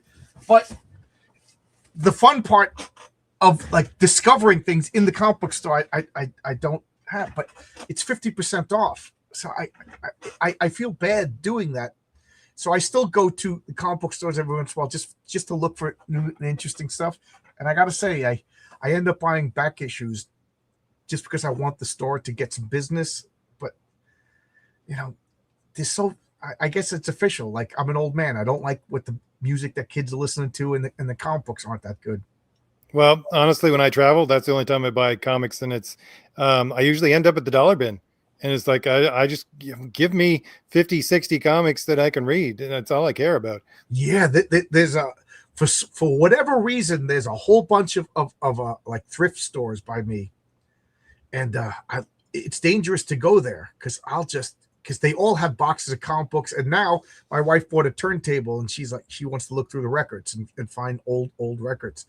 So like we're both crazy people. She'll get an armful of records, bands that she's never heard of. I mean, there's a lot of LPs by bands nobody's ever heard of. That's the fun part is you spend $2 on this record and you get one song that's kind of fun. And I do the same thing with old comics. A lot of old DCs that I never would have looked at as a kid. Yes, absolutely. You could send me a DM of a link of something that I might like. How's fulfillment going? I was planning on being done by now, and of course I'm not done by now. But I fell into a pattern now. I tell myself these are the little lies I tell myself to keep myself going. John, just read for 10 minutes a day, and then I end up reading for much longer. Write something, just write for 10 minutes a day, and then I write for much longer. And then I tell myself just process 10 orders a day, and I end up doing more than 10 orders. But Monday I was able to go to the post office, and tomorrow I'm going to the post office, and then Saturday I'm going with all the Canadian orders. I got to get them out of here. People, some of my like RJ and some other people with some of the first people to back me, and they went to the bottom of the list because Canada, oh my God, you guys are insane because I could process orders from my house to Great Britain, to the Netherlands, which I have, to Poland, but whenever I do it to Canada, it just won't let me do it. I have to go and fill out the forms by hand. The only place that is worse than Canada is Peru, if you ask me. When I was shipping things out, I mean, I'm going back and forth across the border, and I'm saying to myself, "This is ridiculous." I'm in this country, and it's worse for me to ship to people that are in this country than all over the world. The only place that was the exception to that was Peru. Oh, I sent a box of comics to my colorist Daniel in Brazil, and no problem. I sent comics to one guy in Canada. I don't want to say his name, but the box came back 3 times. I shorted myself on the shipping. Like I kind of average out the shipping. But Canada, I think my next campaign, I gotta up just for Canada. I gotta find out if there's a possible way to like Canadians add an extra $10 because it's not going to get there, and then I got to do it 3 times, and it's not the customer's fault. I don't want to tell people, oh, you're from Canada, you can't get physical books. So if I save $3 because a guy in New York and I charge him $10, like that's kind of like subsidizing Canada. But then again, that's Canada's whole existence is the United States has been subsidizing you people for 40 years, and then you get all arrogant and pissy about Americans. Like, dude, you don't have to spend money in defense because nobody's going to invade Canada because we're your strong older brother that protects you. So I don't know about Fund My Comic, but you're able to do that on Indiegogo where you're able to adjust for different areas for shipping. So you should be able to do it. Luke might be able to help you with that. I got to talk to Luke. Me and Luke, speaking of which, my next comic book campaign is going to be Patriarch #1, and I kind of want to wait till I'm done because I have options with that if it's complete. But I'm going to do a merchandise campaign. I like back issues, Heroic Tales 1 and 2, T-shirts, mugs, pints, and stuff like that. So I'm talking to Luke about setting that up, asking him if it's a good idea or whatever, and then just leaving it up in perpetuity as my store.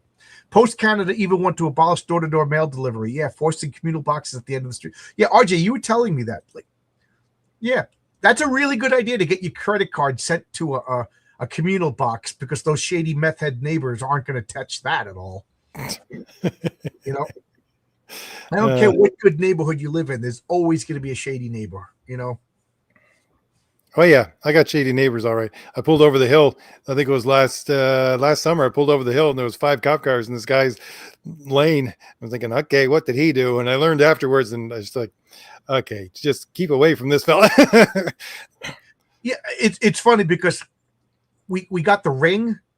You know what that is on the front door. You know, it's a little camera. You know, so you hit Right. the doorbell, it goes right to your phone and whatever. But there's like a little community on it, and it's always like people like, is there a fox in my backyard? Is this a fox? You know, all day long I'm getting messages. So I turned off the messages because it's just driving me nuts. But my wife listens to these messages, and it's all like people reporting crime, and she thinks that we live in the most crime infested. I was like, honey, if we had a Ring camera when we lived in Queens, you would be amazed that was going on just in this building. You know, just it's just people with like nothing else to do. But apparently there's a house burning down 2 blocks away that I just saw on my Ring camera. So I was like, oh God, you know, we don't want that to spread. Yeah. Oscar's here. Oscar, I was just talking about you. I don't like Mark Waid as a person, but I had to admit his comic book. Yeah, he's an excellent writer. Like Old Times, World Finest, JLA, Unlimited, Batman and Robin Year One with Dan. Yeah, I agree. Mark Waid has done some questionable, shady things, but I have to give credit where credit's due. He's a phenomenal writer. He writes comic books really well. I've been following his. I wish I didn't know. I wish I didn't know about him. Like Richard C. Meyer is doing a Rock and Roll Ninja 2 with Matt Barra. I asked Matt. I said, "Can I buy that from you? Because I don't want to buy it off of Richard C. Meyer because he personally attacked me. How can I give that guy money? You know what I mean?" But Rock and Roll Ninja was such a good book, and I want to support Matt. Who, me and him might be doing something in the near future too. So, like, never meet your heroes. I really have been pulling my YouTube circle closer and closer and closer. For me, the Ring is mostly missing pets. Yes, 100 missing pets, and and this somebody came into my driveway and checked my car to see if it was locked. I get a lot of that. And then drunk people going to the wrong house, which is funny. I always watch those videos. Oh, this isn't my house. I'm so sorry. I imagine you don't have any of that on your house, huh? I don't even lock my door ever. I remember what Nerdette. She was in one of my streams, and I was telling people I don't even remember the last time I locked my door. Maybe when I travel, I'll lock the door when I travel if I'm away for a week or 2 or stuff like that, right? Yeah. But yeah, most of the time I like my keys. Oh, the stupidest thing in the world is I got myself a new car like 6 months ago, and it's got the stupid key fob on it, and I have to take the keys in now from the car because I can't let them out in the car because they'll freeze, and then the battery will go and I won't be able to use them anymore. I hate this. I leave my keys in my car. It's funny because I just saw weird laws in other countries, and I don't know if it's true. Like, I don't believe anything anymore, but supposedly in Scotland, it is illegal to not let anybody use your bathroom if they knock on your door and ask to use your bathroom. Doesn't matter if it's the middle of the night. If somebody says, I need to use your bathroom, you have to let them in the house. Now, how long before that gets misused by, and I'm going to call it like it is, by non-Western society immigrants who come in and take advantage of our hospitality?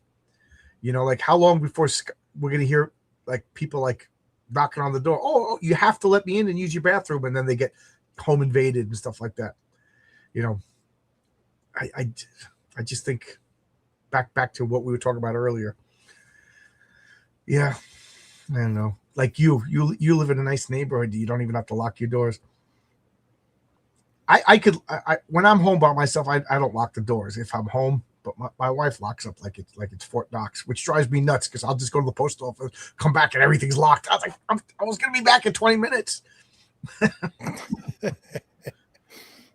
It's nobody's knocking on Bigfoot's door is what RJ's saying. And it's nice to know that Bigfoot has a car too, because Bigfoot's got to go grocery shopping. I don't know if I said this before or not, but I always think I'll do up a sign for my house. It's just a giant circle.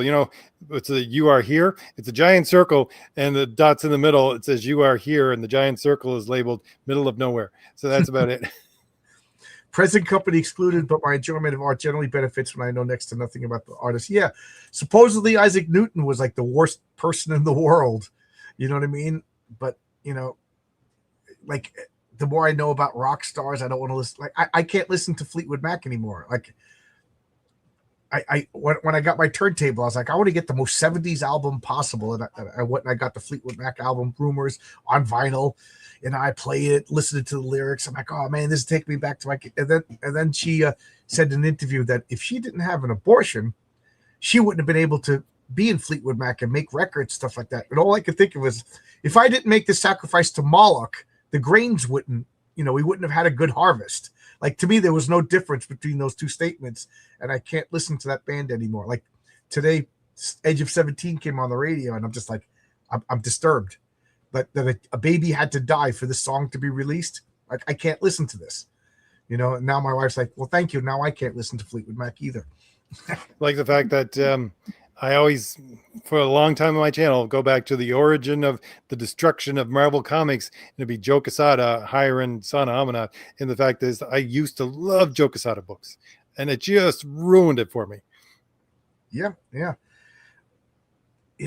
Like, I was a big fan of Powers by Brian Michael Bendis, and now, like, just saying his name makes me gag. It's like, it's funny because you're right. Joe Quesada, I think, was patient zero for the destruction of Marvel. Like, was it doing bad during the Tom DeFalco years? Was it really going bad? Yeah. We have to sacrifice human hearts so the sun won't return in the summer. It's science. Yes. Yay! Bendis is coming back to Marvel. Excellent, great, good. It doesn't concern me. That. Once I leave a group, I leave a group. Do whatever you want. Like, I don't check up on who my ex-girlfriends are marrying or dating. You know what I mean? That's not my business anymore. It's kind of freeing, to not care about something. It's very liberating. People, what do you think about? Oh, somebody asked, what do you think about Netflix buying? What is it, Paramount? I don't care. I really have no thoughts on it. Like, I'm not involved in any of that anymore. Do you have any thoughts? What do you think? Honestly, I didn't even want to do a video on it. It's like, no, I really don't care. Let me. It's like, I'm wondering about what Fabrizio is going to come up with next. That's what I'm concerned with more than Netflix and Paramount or Marvel Comics anymore. Quite honestly. Yeah, if you leak my DMs, that's the kind of stuff that we talk about. Hey, what? Oh, wow, that's a great idea for a comic book. Yes, you should definitely pursue that. Like, maybe a year or two ago, it would have been like drama of Comicsgate, but I don't care anymore. Go ahead, infight all you want. It's none of my business. It's kind of freeing. You guys get all hot to the point now. Like, I used to watch a couple of guys' shows of, like, all they did was tell you the highlights of all the infighting of Comicsgate. I don't even watch them anymore. It's like, who cares? It's like, I don't know. I'm trying to think of, like, learning about, like, the Federalists versus the Whigs. The world has moved on, and it's not important. Yeah, this is a great quote. Netflix is more woke than Paramount, so I marginally prefer Paramount to get Warner Brothers. Yeah, and now I heard one of them is going to hostily. I don't know what does it mean. Like, is it going to the shareholders to try and buy out as many shares as possible so they have a control in the company? Is basically what they're doing. Yeah, so what does that mean? Like, so if they own the maximum amount of shares, then they will block the sale to Netflix and have control of the company. Now, Marvel is owned by Warner Brothers, right? And no, DC is owned by Warner Brothers, and Marvel's owned by Disney. Yeah. So, how long before Disney buys Warner Brothers, and then we have Marvel and DC under the same umbrella? Well, that's the whole thing. The companies that are companies for the sake of being a company instead of, I'm a guy and I just incorporate. All they do is continually buy new IP in order to generate more and more revenue because the shareholders just want to see things go up. So that's all they do. Their profits go up by buying more and more IPs in order to incorporate them into it. At some point, it's just going to be one gigantic entertainment system, and that's all it's going to be. I mean, it's got to go to that point at some level, because unless there's we have anti monopoly legislation, yes, but at the same time, that because the reason why we have to have the anti monopoly legislation is that if we left it, everything would just become a monopoly because they would just join together. I remember, board games. There was this company, I forget the name of the big company, but they bought Asmodee and Days of Wonder. These were all separate little board game companies. I think they bought Fantasy Flight Games, Asmodee, Days of Wonder, and they bought a couple of more companies. I don't know if they bought Cbon too, or if Cbon's still by itself, but they bought all of these individual companies. And I tell you what, Days of Wonder made like one game a year. And when they made a game, it was an event because they made a good quality, fun game. The pieces were good. Very few misses, but most of the time they were the kind of games that you want to buy and play with your family. Like Ticket to Ride is one of their games. This one game, Coliseum, that I absolutely love. They make games that you heard of, and they were great pieces.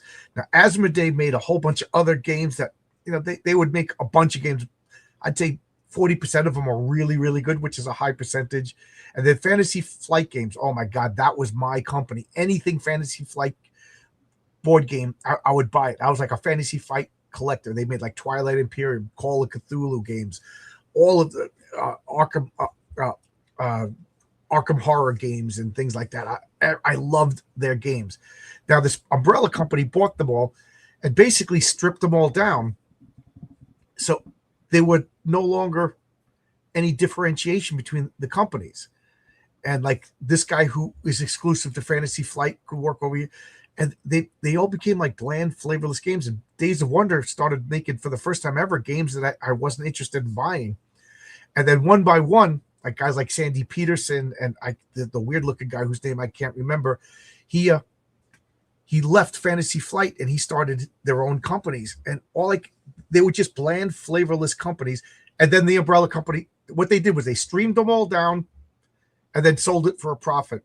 And now we're left with like these shells of former great board games. And I think that the interest in board games went down after this merger. So I don't know. So that's how I feel about Netflix.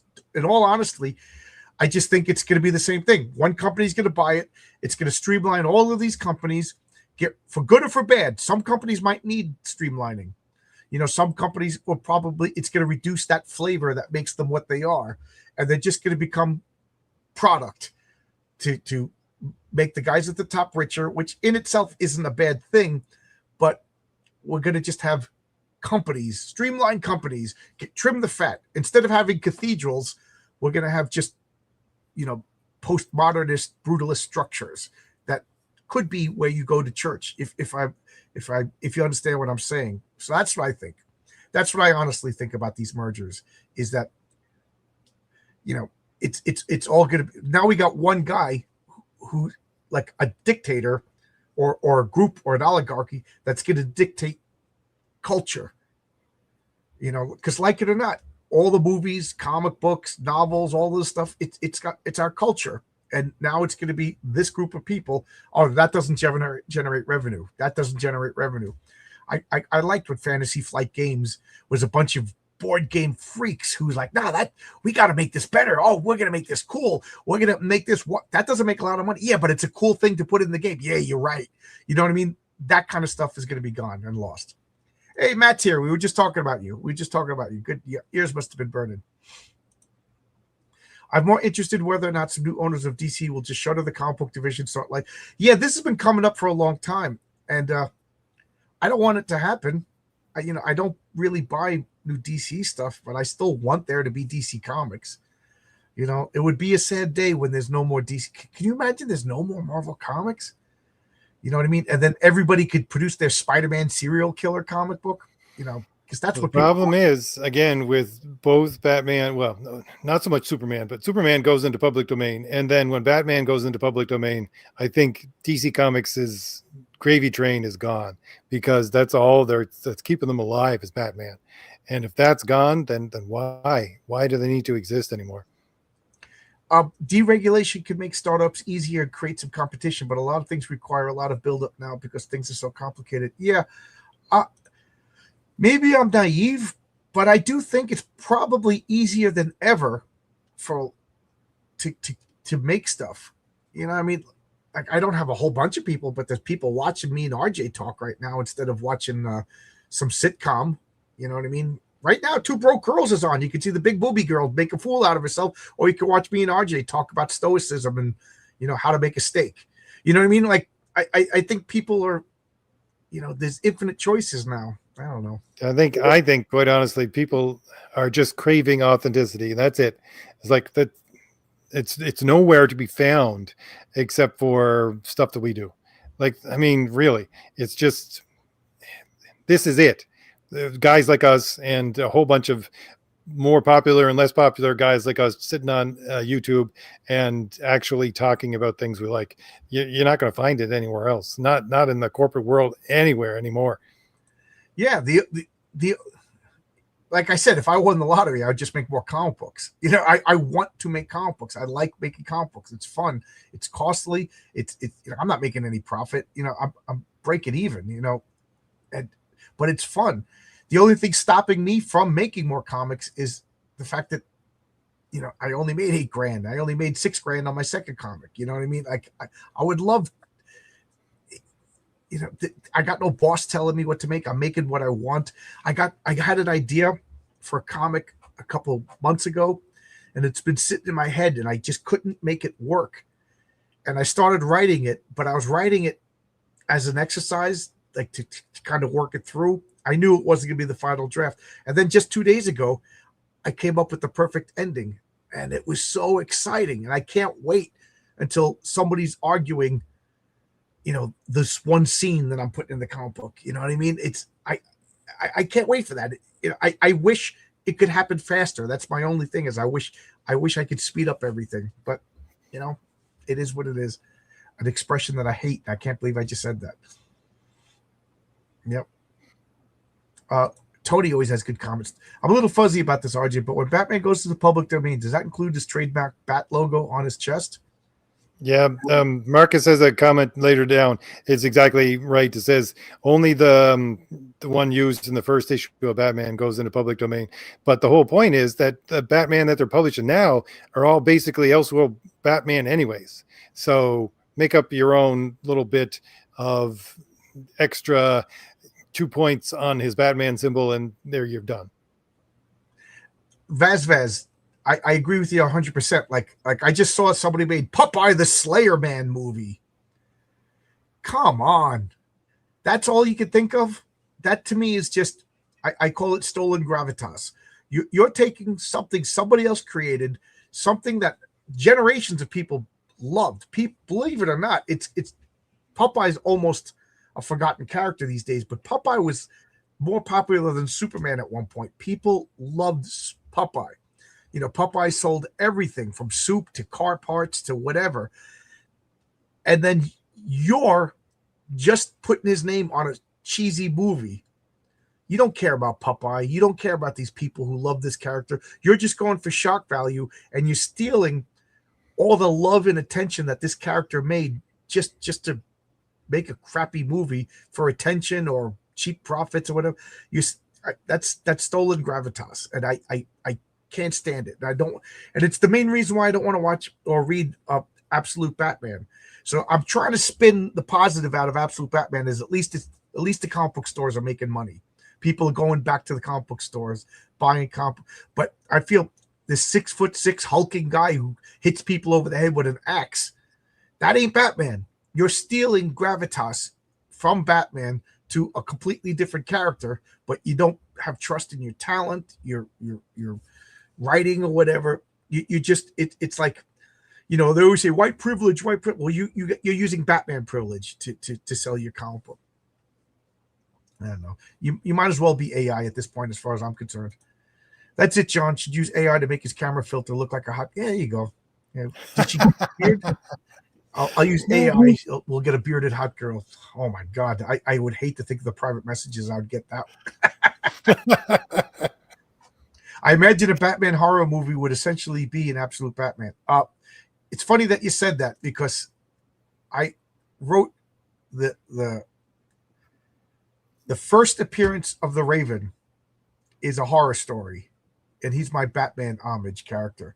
Like, to me, the ultimate Batman story is a horror movie, but instead of having a group of campers go out into the woods, it's a group of robbers staging a home invasion, and they're trapped in this old mansion, and the Raven's picking them off one by one, because I like when Batman fights one guy at a time through stealth, and then the other guy's like, what's going on? Like, Batman shouldn't just show up and take out 60 guys.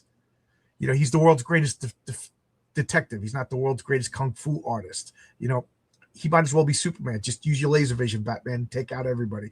So in this story, Raven shows up at this house and one by one picks off the gang until he gets to the Joker character. And what's going to happen, because I hate the Joker. So this story, I already spoiled my story, but Renzo can't wait to draw it, because RJ, how much Renzo wants to draw a Batman story. Yep. That's why we did Kid Fox #1, which is my ripoff of Batman, because Renzo loved Batman character. I was going to be a throwaway character, and he made it. And it's the same.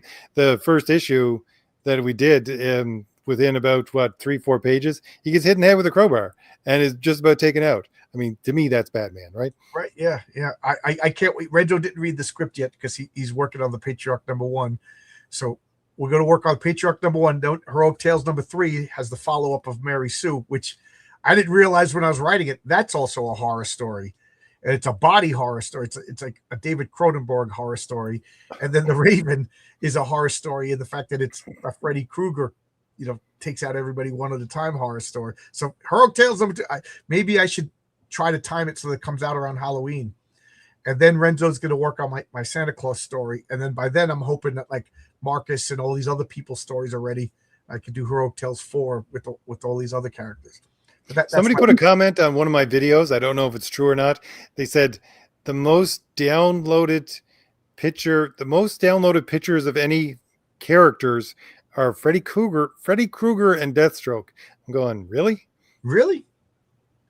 I don't know if I believe it, but I don't know if I disbelieve it either. Why Freddy Krueger? I have no idea. I what I was just thinking, what if, let's just imagine that Freddy Krueger goes into the public domain. Would people make, like, Freddy Krueger kindergarten teacher? Like if you're going to make Popeye, who's like wholesome, and turn him into a serial killer, do you turn the serial killer into something wholesome for stolen gravitas? Freddy Krueger, kindergarten teacher, don't forget your milk.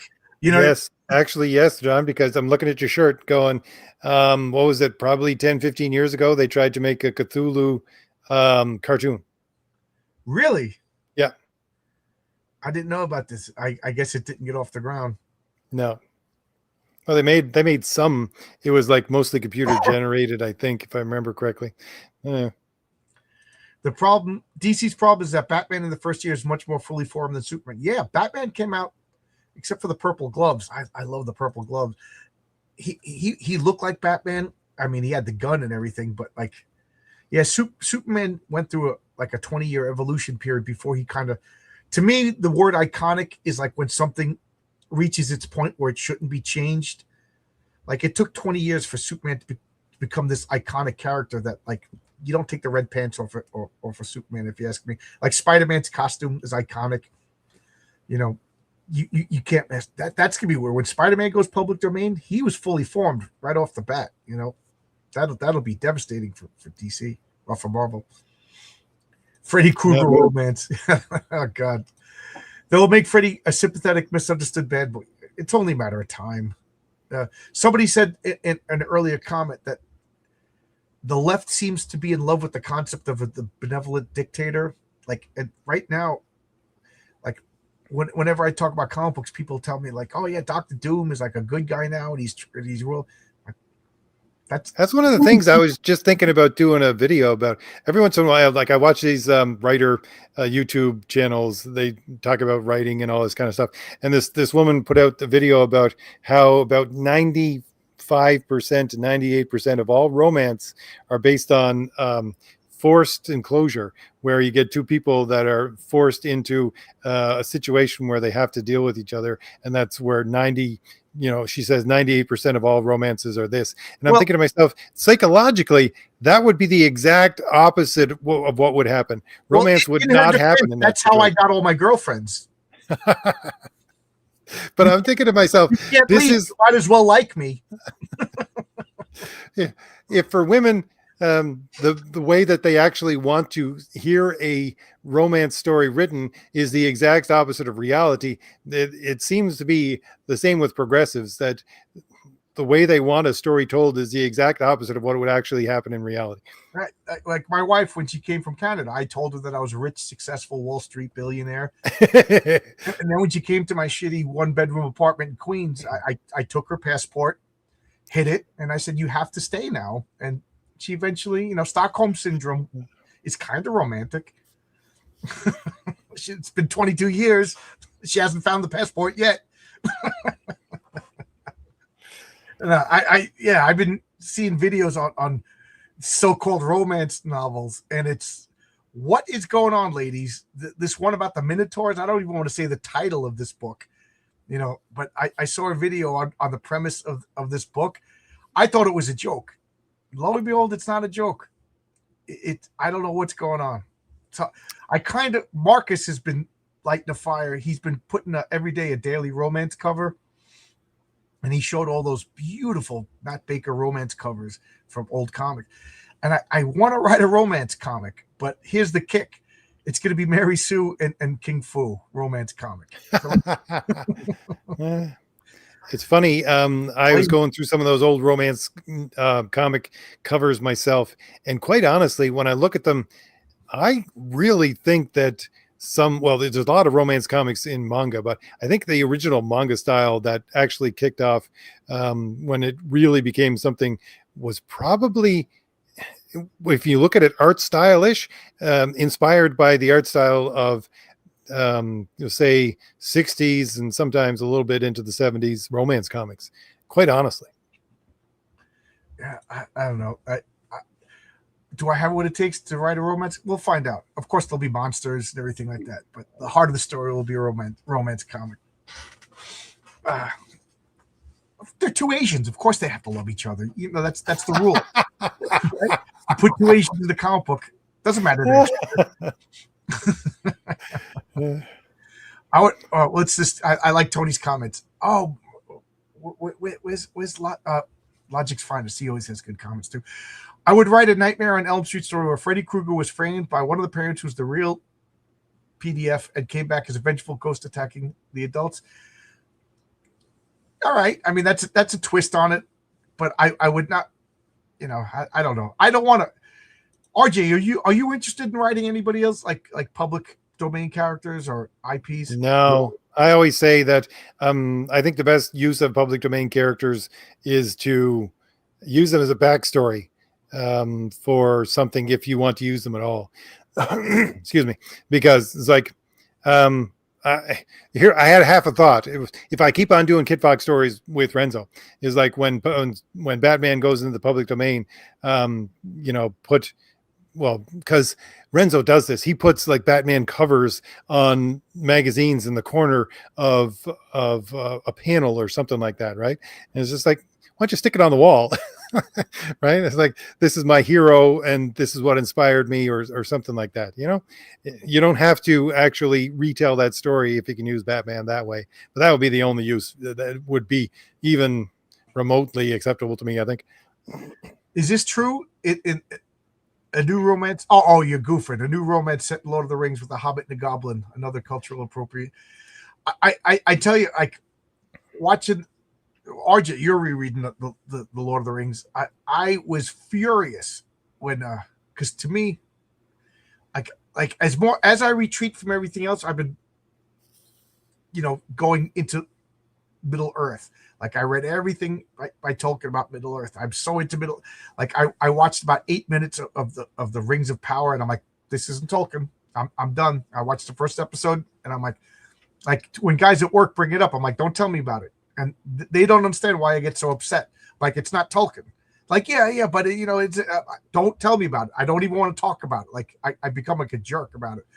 But like so when I saw the Hobbit movie, I was livid that they had a romance between the elf and the dwarf. That never happened.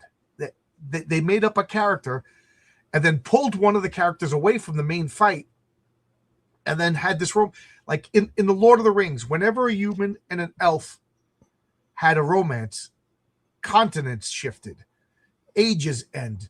They produced the hero of the times. It was like a legendary event.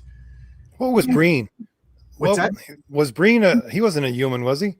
You remember Breen? He fell in love with an elf. I can't remember. Oh, it's the first story in the second book of the Lost Tales. But I mean, yeah, that was supposed to be an exceptional thing because then he goes and steals the Cimmerillion. Baron and Luthien. Yeah. Yes. Yeah, Baron. That is like the story of the First Age. And they're always quoting it in the second and third book. Yeah, I mean, literally, that was the motivating story of the first and second ages. And in the third age, they're still filling the ramifications of that love story. That's, and then the other one was like Arendelle. Literally, Arendelle became a star and flowed through the skies, killing dragons, and then you know what I mean. And these were like legendary, world changing, universal changing events when elves and quite frankly, like dwarves aren't part of it. They were created not by Eru, they were created by Ole, as like stepchildren, and like because of that there was always enmity, and that to me, to have that love story between I can't even think of she's so cute though. I can't get mad at her. She's so beautiful. But that actress, Evangeline Lilly, that character and the dwarf, that undermines the friendship of Legolas and Gimli. That was when the two races were repaired. That their friendship is what solved a 6,000, 7,000 year rift between the adopted children of Iluvatar and the created children of Iluvatar. Like to me, that was very disrespectful, and like I was livid. But I saw the movies because my wife didn't read the books and she liked it. You know what I mean? But I was like ready to now I could watch it because I already know. But like I'm still not happy.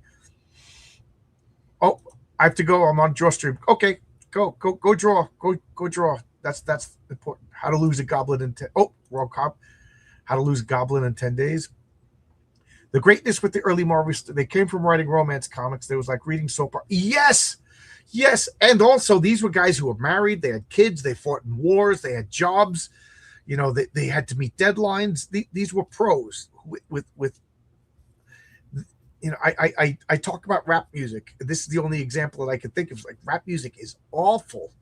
Oh my God. I get furious because on this job that I'm on, you're allowed to listen to the radio. A lot of construction sites, they ban radios. They're dangerous. But I think they're starting to realize that when you listen to music, you're more productive. The problem with listening to radios is now I got to listen to that jerk playing Drake all day long, and it drives me nuts. And if I blast my music, then he lists, and it becomes a battle, and then they take away the radio. So it's like, I'll play. But anyway, I think a lot of these guys like Drake and whatever, these modern rappers, they grew up only listening to rap, whereas Run DMC and Kool Moe Dee, these guys listen to country music, they listen to funk, they listen to Motown, Ice-T listened to punk and heavy metal, and they blended all this stuff together and came up with something new and exciting. Now we got guys, it's like 3 generations of inbreeding, and they're making Drake, God's plan. He sounds like so bored of his own music. And I feel this is what's going on in Marvel Comics now, is like you got people that they work from home. They these Marvel guys back in the 50s, the Atlas days, they had to get up, they had to go to the office, to the bullpen, they had to go to the deli, get a sandwich. They're all smoking as they're writing, and they're man, my wife is driving me crazy. The kids are trying to go to college, and blah blah blah blah blah. And then they're barbecuing on the weekend, and they're trading war stories. Nowadays, you got all of these people just sitting at home on their computer playing video games, and then my deadline's in 14 hours, and then they is there any wonder like that these comics are no good? But that's what I like. What Oscar's comment is: these guys, they went from writing romance to writing war to writing superheroes. They did it all because they had a wealth of experience and experiences to pull from. By Marcus. Aragorn has the ring of Beren. That ring is a great story too. Why can't I think of the true name of it? Yes, but Beren has this ring because Aragorn is descendant of Beren and Luthien. So Aragorn has elfish blood, human blood, and Mire blood because Luthien was the daughter of why can't I think of her name? Her father was Turgon and the Maya, whose name escapes me in a minute. Melian. So Elf, Turgon, and Melian, they had a daughter, Luthien. Luthien and Beren, a human, had a kid. The lines of the Dunedain and all the way up to Aragorn. That's why Aragorn in the movies is 86 years old when he's fighting in that movie. Aragorn had a whole life and adventure. He was already a captain of Gondor under Denethor's father. Get me talking about Lord of the Rings. I'll talk about it just like Colin, because they haven't destroyed Lord of the Rings yet. I know they're going to, but let me enjoy it now, and I could still read the books. I don't have to watch these crummy TV shows. I'll give you here's a sidetrack that'll just throw you off, John. Okay, so somebody did a video on this too because he was reading Lord of the Rings for the first time, and he's like a chapter ahead of me or a chapter behind me. So I'm watching his videos, looking at things. He brought up a really interesting point. It's just a tiny little point. So Frodo and Sam are in Mordor, and they notice that they're going through the brambles, and there's like these maggot-eaten flowers and things like that. But the midgets and the little flies and things like that, they seem to have the symbol of the eye of Sauron on them. So his question was it because these things all get branded, or because Sauron's nature is so corrupting that it basically takes over every living thing within his domain? Right. I mean, when he moved to Gleamwood, it became Mirkwood. But here's something I didn't know until I read I'm starting to read like Tolkien's letters. That's how into it I'm getting. But he had this concept called the Ring of Morgoth. So Sauron came up with the idea of his ring from his master Morgoth. Morgoth was the original bad guy. Sauron was his lieutenant and his most loyal supporter. So when Morgoth finally got defeated, Sauron stepped up and took over. But Sauron put all of his malice and his will and his power into the ring. Well, Morgoth put all of his malice and evil and heart into Arda, the world. And Tolkien said that he marred creation itself. So everything except water has Morgoth's power in it. And that's why Sauron is so powerful. Morgoth was the most powerful of the Vanyar, the gods. And when they couldn't kill him, they chained him up and they basically threw him into outer space, and he's just floating in the void. And then someday the prophecy says that he'll come back and destroy the world.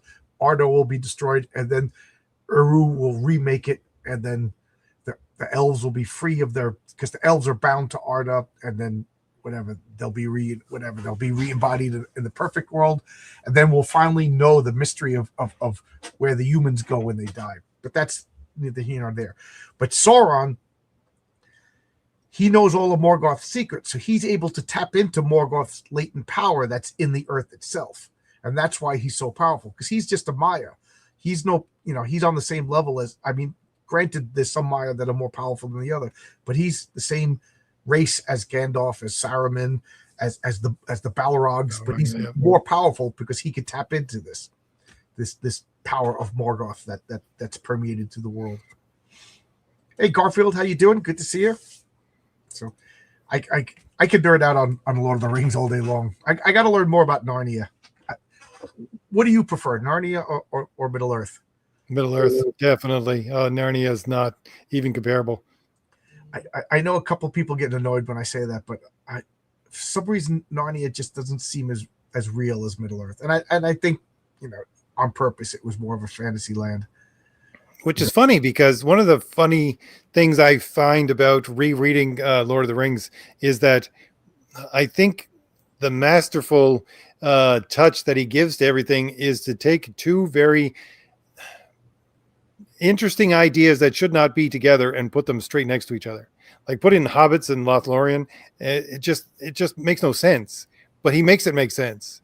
It's like you got this basically 18th century English farmer, and you're putting them in this magical land of elves where everything grows in exactly the right way that they want it to grow. It doesn't make a whole lot of sense together. Or taking, Treebeard living in the same world as what? I don't know. But these things shouldn't go together. They shouldn't. But he makes them work. What I find fascinating is Tolkien. First off, people don't give him enough credit for the beautiful writing. Like he described the tree for 60 pages. No, he didn't. That's Lovecraft when he talked about the Mountains of Madness. 60 pages, he talked about the shapes of the mountains. But Tolkien, wonderful. Even in the Silmarillion with these half finished stories, just beautiful language. But he broke every rule. Like the hobbits are on a quest, and all of a sudden Tom Bombadil shows up. Yes, and it makes no sense. And even Tolkien said if they ever make a movie of Lord of the Rings, they're going to take away Tom Bombadil because he serves no purpose other than I wanted to put him in the story. And then he never explained them. Like in a world where the hair color and eye color of the houses of the Yadain, so that when I'm watching Rings of Power and I see an Asian woman, my first question is, well, what house is she in? And then people are like, you're a racist. No, if she's there, if she's part of these people, she must come from one of these houses. Which houses allows for an Asian woman? That's how detailed he is, that you should, something like that sticks out like a sore thumb if you know the world. And then there's Tom Bombadil. And Ungoliant makes no sense, but she does. She fits in. And then, like, how weird is it that Gandalf, the leader, and all of a sudden he just meets a Balrog and the Balrog kills him. Spoiler alert. And then he comes back to, like, these are all like your writing teacher would tell you not to do that, but he does it and it works because he's a master. I just find him fascinating. Like nobody else could get away with telling a story the way he told the story. I'm kind of fascinated with it. And I even like, if you read his letters, Tolkien even came up with an in-continuity way to explain why the original editions of The Hobbit are written different. Because if you buy a first edition Hobbit, the riddle contest was different. And Bilbo kind of, he didn't stumble upon the ring. He kind of, Gollum gave it to him. And then he realized, oh, wait a minute, nobody would ever willingly give up the ring unless there was somebody like Frodo. So in the later editions, he changed it to Bilbo finding the ring and putting it in his pocket.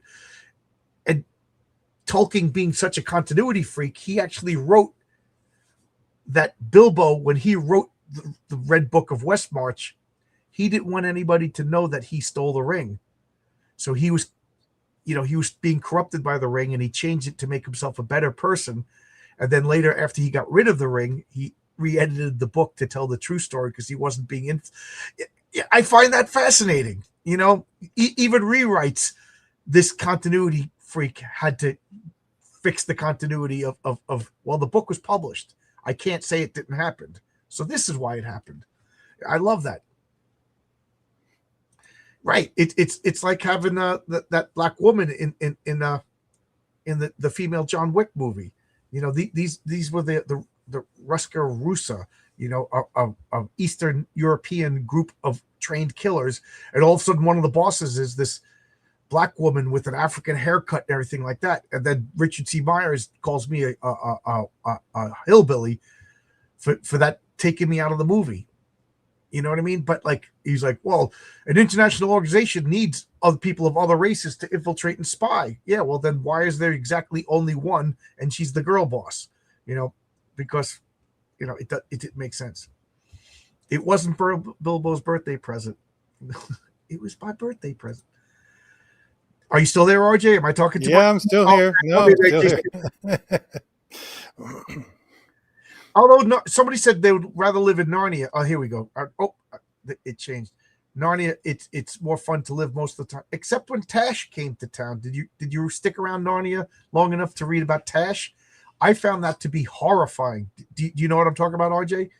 I don't remember now. In the later books, I think the Silver Chair or whatever, Tash, this Pazuzu type bird demon, just came out of the east and burnt down villages, and people came worshiping it and spread the worship of Tash into Narnia. And it was, ask me, it was Islam. It was Islam invading Europe, and the Tash worshippers. But all I could think of was Pazuzu from The Exorcist. And then because of that, everybody was demonic. Oh my God, I'm reading this children's book as an adult, getting legit scared, But I found Tash to be a horrifying villain. Read the later Narnia books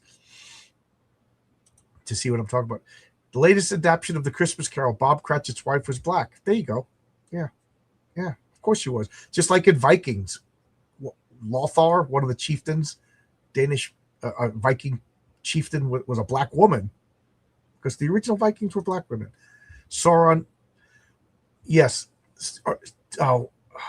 Tinfidel was the original incarnation of Sauron. He was actually an anthropomorphic cat, but then Sauron was a shape changer. Although an evil cat is pretty scary, because all cats have a little bit of evil still in them. I don't think cats are fully domesticated yet. They were like, we're close enough. We're going to stop. We got to feed us. Yeah, that was the end of the world. I don't think George R. R. Martin is finishing A Song of Ice and Fire. Season 8 of Game of Thrones is going to be the canon ended. Yeah.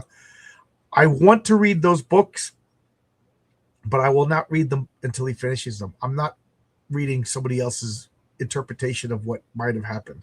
If that fatso doesn't care enough to finish the books, then this fatso doesn't care enough to read the books.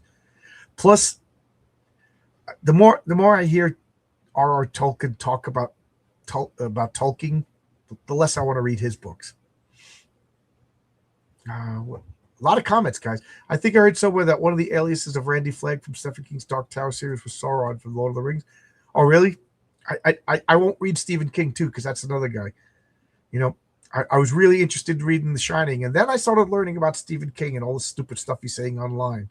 And now I don't want you ruined yourself, Stephen. Not that he needs my money. I'm sure he's got enough money. I bet someone else will write the end. That's what I'm afraid of. Yeah. The only person who takes longer than him is Comicsgate to make a book. It's like Wheel of Time, which had to be finished. Right. I started reading those, and then the guy died, and I'm like, I don't want to read these anymore. What was it? Brandon Sanderson finished them. Yeah, but he cut his teeth doing Conan, so that's why it's like when those things came out, it's like, wow, this like I bought that book when it was paperback, first printing kind of stuff, right?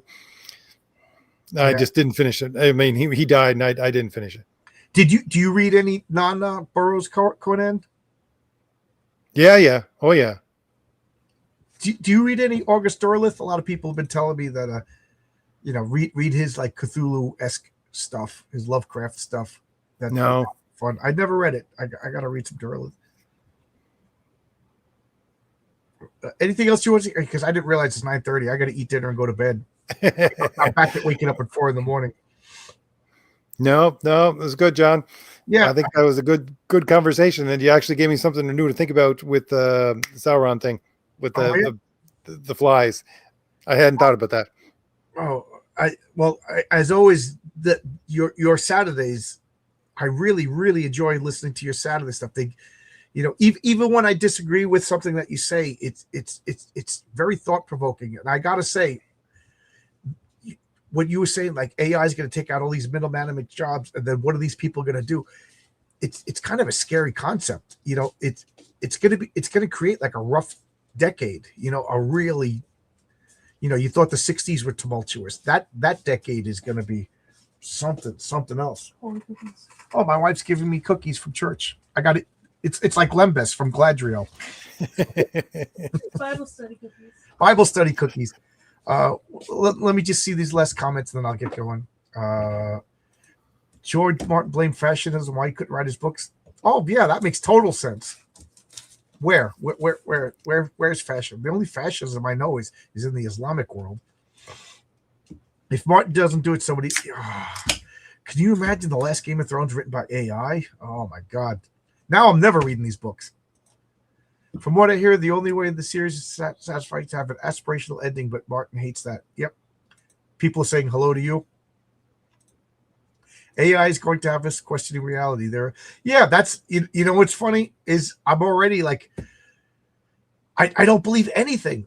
Like lately they've been making these mundane AI videos, like there was one video of a guy in court and he jumps up and punches the guy because he only got like 2 years for, I don't want to repeat what supposedly he did to his daughter.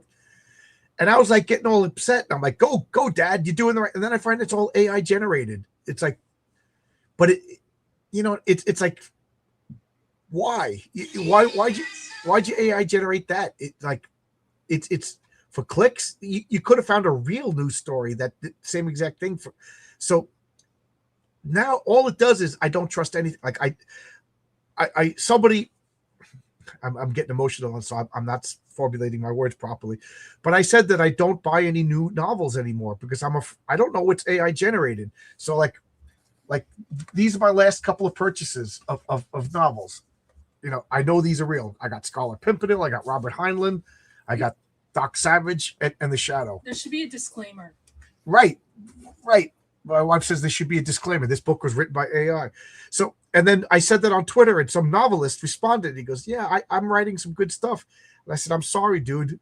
But I'm so nervous and wary. I don't want to support this by accident. That guys like you are caught in the crossfire." The guy said, "No worries. I totally understand where you're coming from." And this guy's probably working his butt off writing a novel, and because of people who just auto-generate a novel. And look at me, I'm a good writer. Martin already wrote his ending. It's just that everybody hated it. So the TV show was the actual ending because that was pathetic. Hey, thank you. From Zero to Heroes, we posted the stream. Thank you. An old AI photos rewriting what happened. Yeah, I know. They're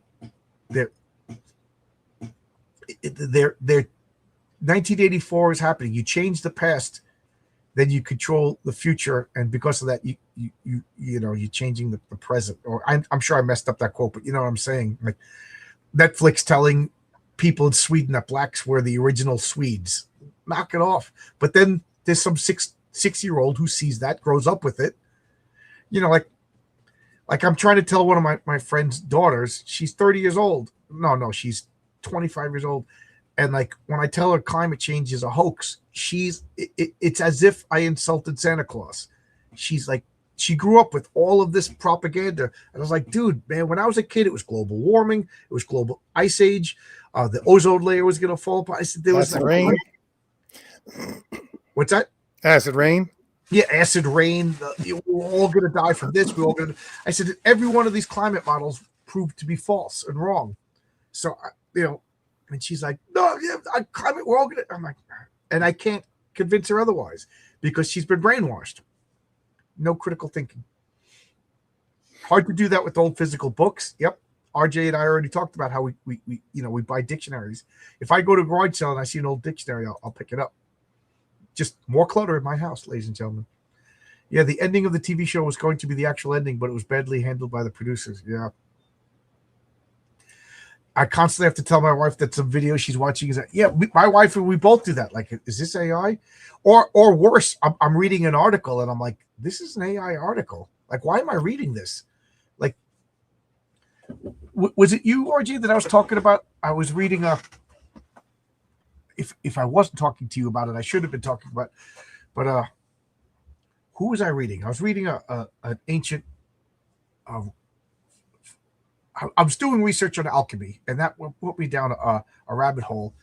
And this old writer around 300 or early, he was like a Gnostic or one of the heresies, and he said that there's four manias. No, it's Plato. Jeez, it's Plato.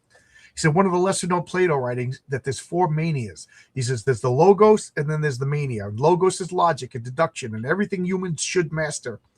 He goes, but you can't discount mania, just this irrational way of learning stuff. And he said there's four manias. There's just divine revelation, because Plato says you can get information just divinely inspired by the gods. He says there's also erotic mania, which is not what you think it is. It's you fall in love, you see beauty, and it inspires you. And then one of them is basically like dreams and just unexplainable. You just come up with something. And the last one was I forget what it was, but this, he says, these can't be discounted. Although go to logic first to solve your problems, but once in a while, you will come up with an inspiration that you didn't logically deduce, and those are valid too. This was Plato saying this, and I think that, to my way of thinking, that's going to help us determine what's AI and what's not. Like, I don't think an AI will be logos. I don't think an AI will ever be able to replicate the four manias. That's a really interesting way to put it. Although I think it's more Aristotle than Plato, but that's something I want to actually start to think about, because it's basically your instinct in one form or another. And you'd, even if you go through like religious, it would be like infused knowledge, right? There's such a thing as infused knowledge that you can have handed down from you from God and stuff like that. It's just all of a sudden you know it. But yeah, even if you just think of it as a combination of different kinds of instincts, would be able to tell you whether something's AI or not. But I don't know. I try to take a couple of those little tests to see which one is AI, and I don't always get it. But at the same time, if I'm looking at a picture, I can tell. Like, I mean, I'm looking at a thumbnail from YouTube videos, you can tell. I can tell. I think most of the time now. Maybe I'm wrong, but when I click on them, I say this is probably AI. I click on it because it's an AI image on the beginning, and then you have to scroll down a little bit through the description. You'll find out whether or not it's actually generated by AI. So I think I'm right most of the time. Well, yeah, I was talking about it was Monday. Al's met who's doing the pumpkin. I can't, but he's got a comic on Kickstarter right now, and that's what I was talking about. And I said, I forget who it was, but he says one of the writers. He says AI will never be as good as a human as writing, because AI doesn't get horny, and it doesn't know what it. To me, that's just a cruder way of saying it can't replicate the four manias of it's Aristotle, not Plato. I don't know off the top of my head if I would say that it's more explained in Aristotle. If I can't remember if it's originally stated in Plato or not, because Aristotle is Plato's student. So, like, we have the uncanny valley. That's something I'm kind of fascinated about. Something that's human, but there's something off about that human, and it gives, like, why did we evolve that? That's so creepy. So like what early CGI would give us that feeling, the uncanny valley. This doesn't look right. Like, my wife is right here and she's gonna get mad at me, but I can't watch the Polar Express because they're not quite human enough. There's something creepy about the way the animations. It freaks me out. She loves the movie. I freak out when I won't watch it. It visually disturbs me. And I'm thinking that there's going to be a new term. Me and you, maybe we could coin it. But there's got to be an uncanny valley of writing. Like, you're reading something, you're like, this isn't human. This is AI. The uncanny printing or something. I don't know, but you know what I mean.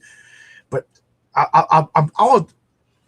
this is about the 1980 John Borman Excalibur. Of course, I want to read this article, and then I'm in the third paragraph. I'm like, there's no point to this. This was AI generated clickbait, and I fell for it again. You know, but I'm falling for it, and I don't think I'm a dummy. So whether or not you're in the matrix, got to figure out whether or not you're in the matrix. yeah. That's what it's going to be from now on. Like from now on out, it doesn't matter because that's the it's I can't remember his name. The media analyst, philosopher guy, Marshall McLuhan. It's basically you're putting yourself inside the media every time that you actually consume something. So you're getting absorbed by the book and things like that. And you got to figure out whether or not when you get absorbed by this piece of media and you're making it part of your intellectual landscape, whether or not you're in the matrix. Yeah, I don't know. I think we're in for I don't know, between AI. Somebody said in the chat that I'm giving AI too much credit. I hope so. I hope so, because I don't want people to be out of work. But I also am not going to shed a tear when everybody from HR has to go out out on the farm. Oh, really? I told a racist joke, and I'm about to at work. I said something sexist, and then like right in the middle of that conversation, they get a letter. Oh, HR has been fired. I'm going to go back to work. I actually know how to do something with my hands. You don't need that. That day I'll laugh, but I'm not going to laugh when like people like my wife are out of work. All the paper pushers. Whenever I see the phrase "not only it was," I suspect it's AI. AI just seems to like that's, and AI also likes the word systemic. Like I clicked on a video about I'm having a moral conundrum, RJ. Maybe you can help me, because the Aztecs. I think all of us on my channel, everybody here in this circle, we all could kind of agree that the Aztecs were not the nicest people in the world, to say it nicely. And then I started, they killed people for sports, and then the idea. Did you lose me? Then the idea got into my head that the Romans were just as bad. I mean, they killed in the gladiator, the Colosseum, just as bloodthirsty, So I was trying to weigh it in my mind with the Aztecs, the Romans, So I was watching a video, and also I'm like, this is AI generated. This is saying nothing. With AI generated art, and then it's like I just gave this guy whatever views. Like somewhere there's a JADA guy making clickbait AI generated videos. Like I don't even trust YouTube anymore. So I'm like pulling back. I'm just gonna buy books about Rome written 20 years ago, because that I can trust. I would say Aztecs are much worse. Much worse. I don't like the Romans particularly, but yeah, Aztecs much worse. No, I boil it down to which one contributed more over the long term, and it's by far the Romans. Yeah, I think everybody in this group would choose the Romans over the Aztecs. One of the reasons why the Aztecs got destroyed is that their neighbors hated them. At least in Rome, it's the only time in the history of the world where people went to war to become citizens of the country they're going to war with. The Romans were like, we don't want you as citizens. That way we could tax you. So like, F you, we're going to war. We're going to win. We're going to become citizens. Now you can't tax us. And the Romans like, wow, we didn't think that out too well. Now we can't tax them. Here's the even scarier part of AI that someone brought up in one of the videos that I was watching last week. It's basically, if you look at Wikipedia right now, it's a far left-leaning source of information, an encyclopedia that's written by far left-wing people. But most generative AIs that you're using in search bars gets the majority of its information from Wikipedia. Yeah, did you see that there's a Japanese company, an animation company or a manga company? You actually have to go there and draw in front of them to prove that you could draw. Yeah, that's what you're going to have to do from now on. I think that's awesome. And I also think we should go back to the days of the academy. To graduate college, you should go up against a board of professors, and they throw questions at you, and you argue your points. What do you do for your masters and for PhDs? You got to. Oh, you do that? Yeah. Yep. You know what I mean? Like no more, you know, because even the teachers, my first couple of years in college, we had those blue notebooks and we wrote long essays and everything like that. We didn't know we didn't know what the essay questions were going to be. We kind of knew because we took their class, so we had to study all of this, and then like it was like, here's 5 essays, you got to write 3 of these 5, and then we'd fill up. I needed another blue book. We were allowed nothing but a pen because they provided the blue books, and I thought that was fair. Towards the end of college, it was Scantron sheets. Even the professors got lazy. I was like, how is this college? I left this comment up because the guy who wrote that was actually on my channel last week. Outletter. He was the one who, and it's funny. He's like, did you see it? And I was like, I didn't know you wrote that. He's the guy who actually wrote that Batman and the Aztecs. I said I didn't see it. I haven't watched any of the DC cartoons, and he knew, and he was like, yeah, I have to do what I was told to do. So I think it's kind of funny. Could have done without all the persecution, but perhaps it spread the truth faster. Yeah, oral exams. I agree. Absolutely agree. To grade people, because kids writing essays these days. I know I would do it too. Oh man, I'm out drinking. Oh, my essay's due tomorrow. Generate it. You know what I mean?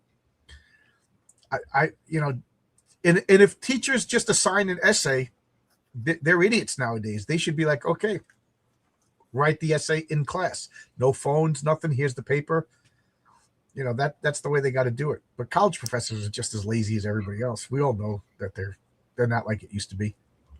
That's maybe that's the reason why I could pick up on whether or not it's AI fairly quickly, is because from the time I wasn't even late grade school.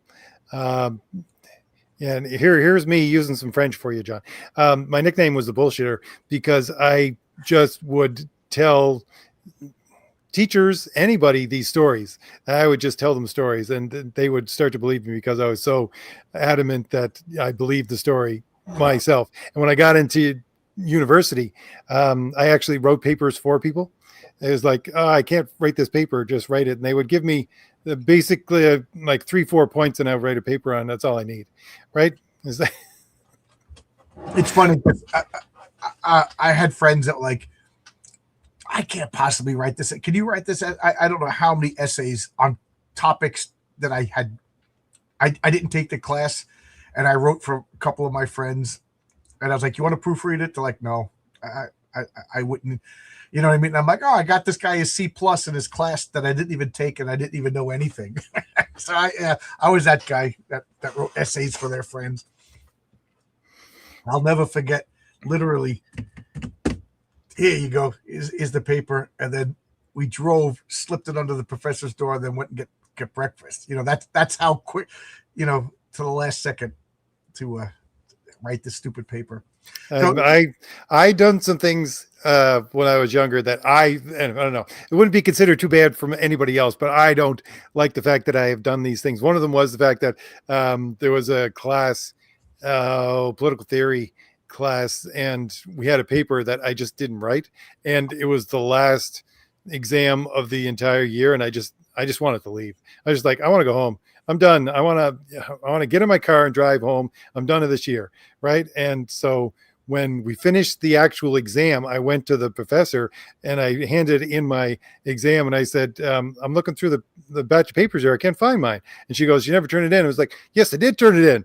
What are you talking about? I didn't turn it in. Oh, you bad. And she was there. Well, can you reprint it off for me and bring it to me? I was like, no, I got everything packed up. My car is there. I'm ready to go. This is my last exam. I have everything I own in my car, and I'm leaving as soon as like I step out this door. And she goes, well, I guess we can take your mark and just we'll make sure that everything evens out. I'm going, yep, okay, good.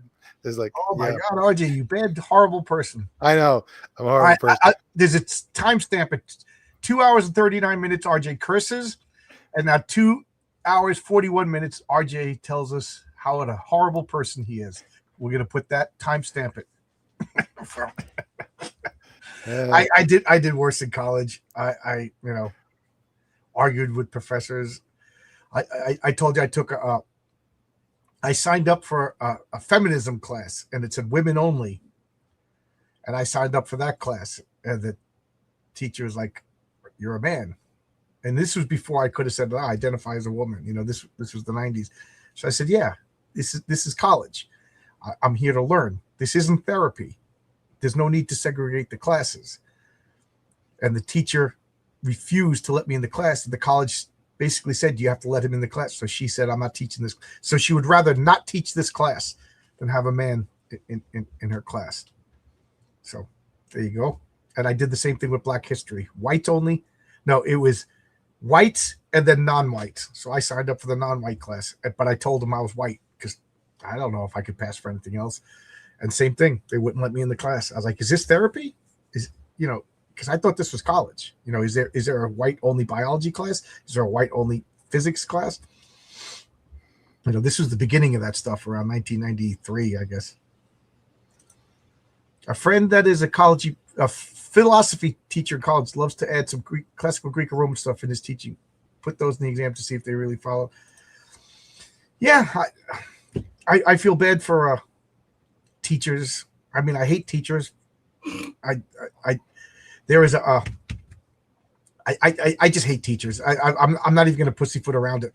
I've never met a group of people that want to be pat on the back for doing such a crappy job. It would be one thing if all kids could tell the time and give change back when they graduate high school, but they can't even do that. And they're all like in hammocks, like my stupid cousin, like, "Oh my God, I have the hardest job in the world," as she's drinking a pina colada. It's like, you kids are retards, and you're a bad teacher because, you give them conclusions and then they regurgitate the conclusions back to you. When I was a teacher, granted I had little kids, but I didn't care if they disagreed with me as long as they could defend themselves, But anyway, there's my rant against teachers. I was just telling a story today, matter of fact, when I was a teacher, the principal took me aside and yelled at me because I used red. I used a red pen to correct everything. She goes, "Oh, you shouldn't use red because red is a sign of negativity." I said, "Oh, really?" She goes, "Yeah, you should use a purple pen." I said, "Yeah, then in 20 years, purple is a sign of negativity because, and then we changed to yellow. And then 20 years later, yellows is," I said, "How about we make it so that the kids don't need corrections on their papers in the first place rather than worry about the color of ink?" And it was almost like she was a robot, like how Kirk could logic foo and defeat computers. It was almost like her brain was burning out. Like, I said, "So I'm gonna use red because it doesn't matter, because that's what the nuns. If the nuns taught me that way, that's the way I taught." It's funny, John, the story you told me about you and your friend getting into a fight at mass while you were serving, and the nun coming up behind you. I was thinking that should go in a book somewhere. That should go.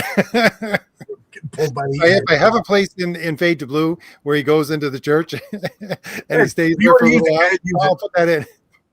I just all of a sudden, actually, what you did was, I had sideburns. I had like Elvis sideburns back in sixth grade. I was the only one who had sideburns, but I grew these long sideburns. I thought it was cool, So every teacher would grab me by the sideburns. You think if I was smart, I would have shaved the sideburns off. And I'll never forget one day my sister was like, "I'm going to give you a haircut." And I was like, "Okay, cool." So she's cut my haircut. And then she just cut all the sideburns off. It's the 80s. Nobody had sideburns. Everybody had the up here. I look like a greaser in seventh grade with long sideburns. John, you just described me in high school. Yeah, that was the 80s.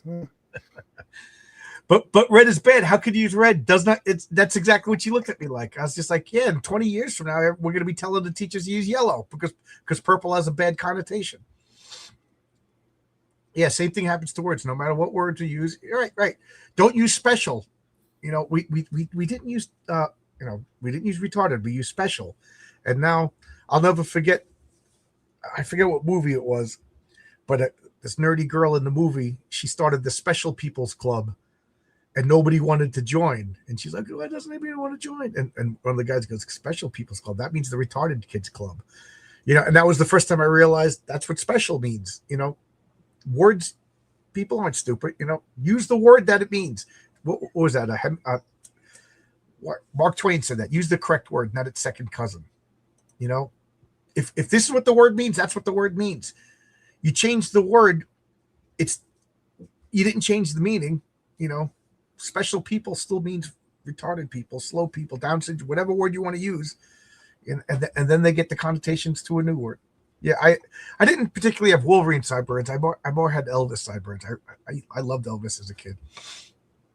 Tim Waltz is special. Yeah, I love that. I love that story. But me and my partner at work, we sent each other memes of that. On the phone. In my job, you always get your partner's phone number in case there's a problem, in case you're hurt. It's just good to know. Like I'm down in the basement bleeding. Can you come and get me? Kind of thing. We use it to send back, making fun of Tim Waltz. Moron, yeah, dunce, idiot. These were all descriptors of low IQ. Yeah, we're not allowed to use them anymore. And we're not allowed to use IQ anymore once we found out that one continent's average intelligence was retarded. RJ, aren't you glad you came on this channel and talked with me? Honestly, don't think I could find a better use for my evening, John. Oh, thank you. It really meant a lot to me when you were coming on at midnight. My wife said that means he likes you. That means, yeah. So I appreciate it. So thank you. Because I was getting like not claustrophobic. What's the word? Like lonely. Like I'd come home, have dinner with my wife, and then I would go to bed, and then when I wake up, she's already at work. You know what I mean? So it was the guys at work are one thing, but we don't talk at work. It's just work. And then when we do talk, it's gambling, picking up chicks on Tinder, or watering your lawn, or sport or sports. It's things that I'm not really interested in. I'd rather talk about watering my lawn. I know the feeling, John. I was doing 100-hour weeks on the farm. It was like get up at 4, go to work, come back, and then just crash in your bed when you're done with supper, and do it all again. It's like I need someone to talk to. Yeah, I was like the hour drive to work. I was listening to like this YouTube channel called Esoterica, and it's just a guy talking about alchemy and Christian heresies and stuff like that. And I was like getting a parasocial relationship with. I wonder if this guy would, like me and like my there's a guy on YouTube. He doesn't know I exist, but he was like the only non-work person that I was. I could see why people like all of a sudden think YouTube people are your friends. You know what I mean? Because between work and not doing anything else, I was like, this is the only human face that I interact with, and it's just a 3-year-old video. So I could see like lonely cat people just like, the fourth age is my friend. I'm gonna go somewhere in the wild, like somebody will show up, at your house. I always have half a thought of that. I'm out in the backyard with an axe in my hand, chopping wood for the winter, and somebody shows up, and I'm thinking that's the only I have things strategically placed in case someone shows up in my house. Yeah, it was funny because there's one guy, a stalker for like that's what he is. He shows up at people's places, to make content for people that bother Comicsgate. And he was like, John, you have a job. I could show up at your job. I was like, I would love it if you showed up at my job. I said, go to LaGuardia Airport, Terminal 3. When you get there, go all the way to the right. There's a turnstile. Just tell me what time you're coming. And that stopped him cold. I was like, come. This will be the funniest thing ever. I would love to see airport security dealing with you acting like an idiot at the airport. Come on down. It'll be the funniest thing ever. And then you're like, I'm not going to the airport because I thought you were a construction worker. I go, yeah, I know. Airports, you plant an airport seed in the ground and an airport grows. Yeah. So, yeah, needless to say, this person didn't come to my job. I would have loved it. And he's smart enough not to come to my house.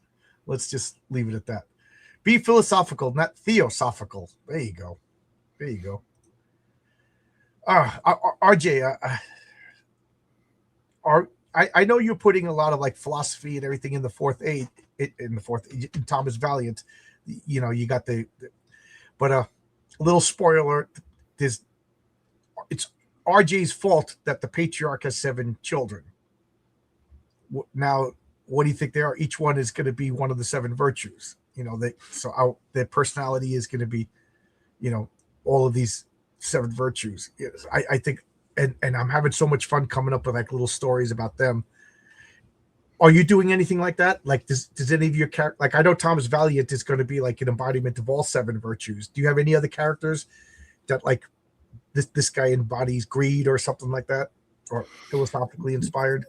Well, first off, just to let you know, Prudence is a very good girl's name. Yes. But besides that, no, I don't do embodiments of it. It's more the structure of the world, actually, because again, I always say every once in a while, for people who read the very poorly written first book that I did, there's let's see. When Thomas Valiant is actually being heroic, you can tell he's being heroic by basically the geography. He's running down Prudential Avenue, which, because he's being prudent, he's going by St. Gauls and things like that. And then at one point he goes off the heroic path, and then the people around him start calling him out. It's like, you're not being very prudent here. So there's little hints like that from, say, I gotta reread it now. I missed that. So yeah, if you notice, it begins where they're having a fight. The very first fight in the very first pages is outside the courthouse. You got the Statue of Justice there, things like that, right? So you get little hints from the background and the art. Okay, I got to reread that. I missed that because I have a story. I have a story middle. I don't have a beginning and I don't have an end for it yet. But the villain who thinks he's the hero, he's based on Gnosticism, and I can't wait.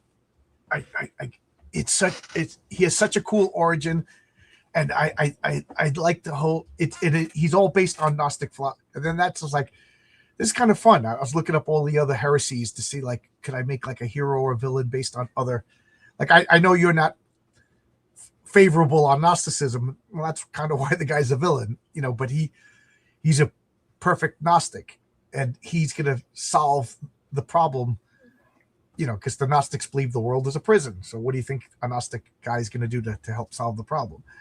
And then my wizard character is going to deal with him.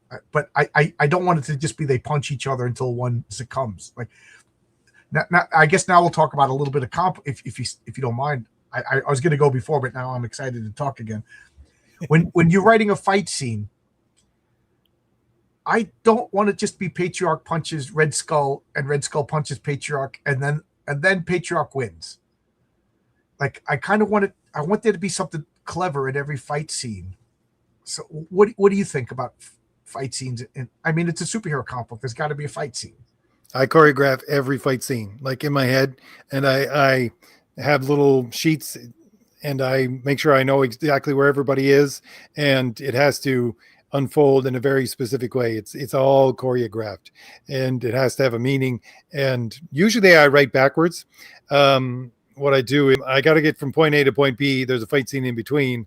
So it's going to have to, the choreography is going to have to be so that it moves from point A to point B. So yeah, it's not random violence.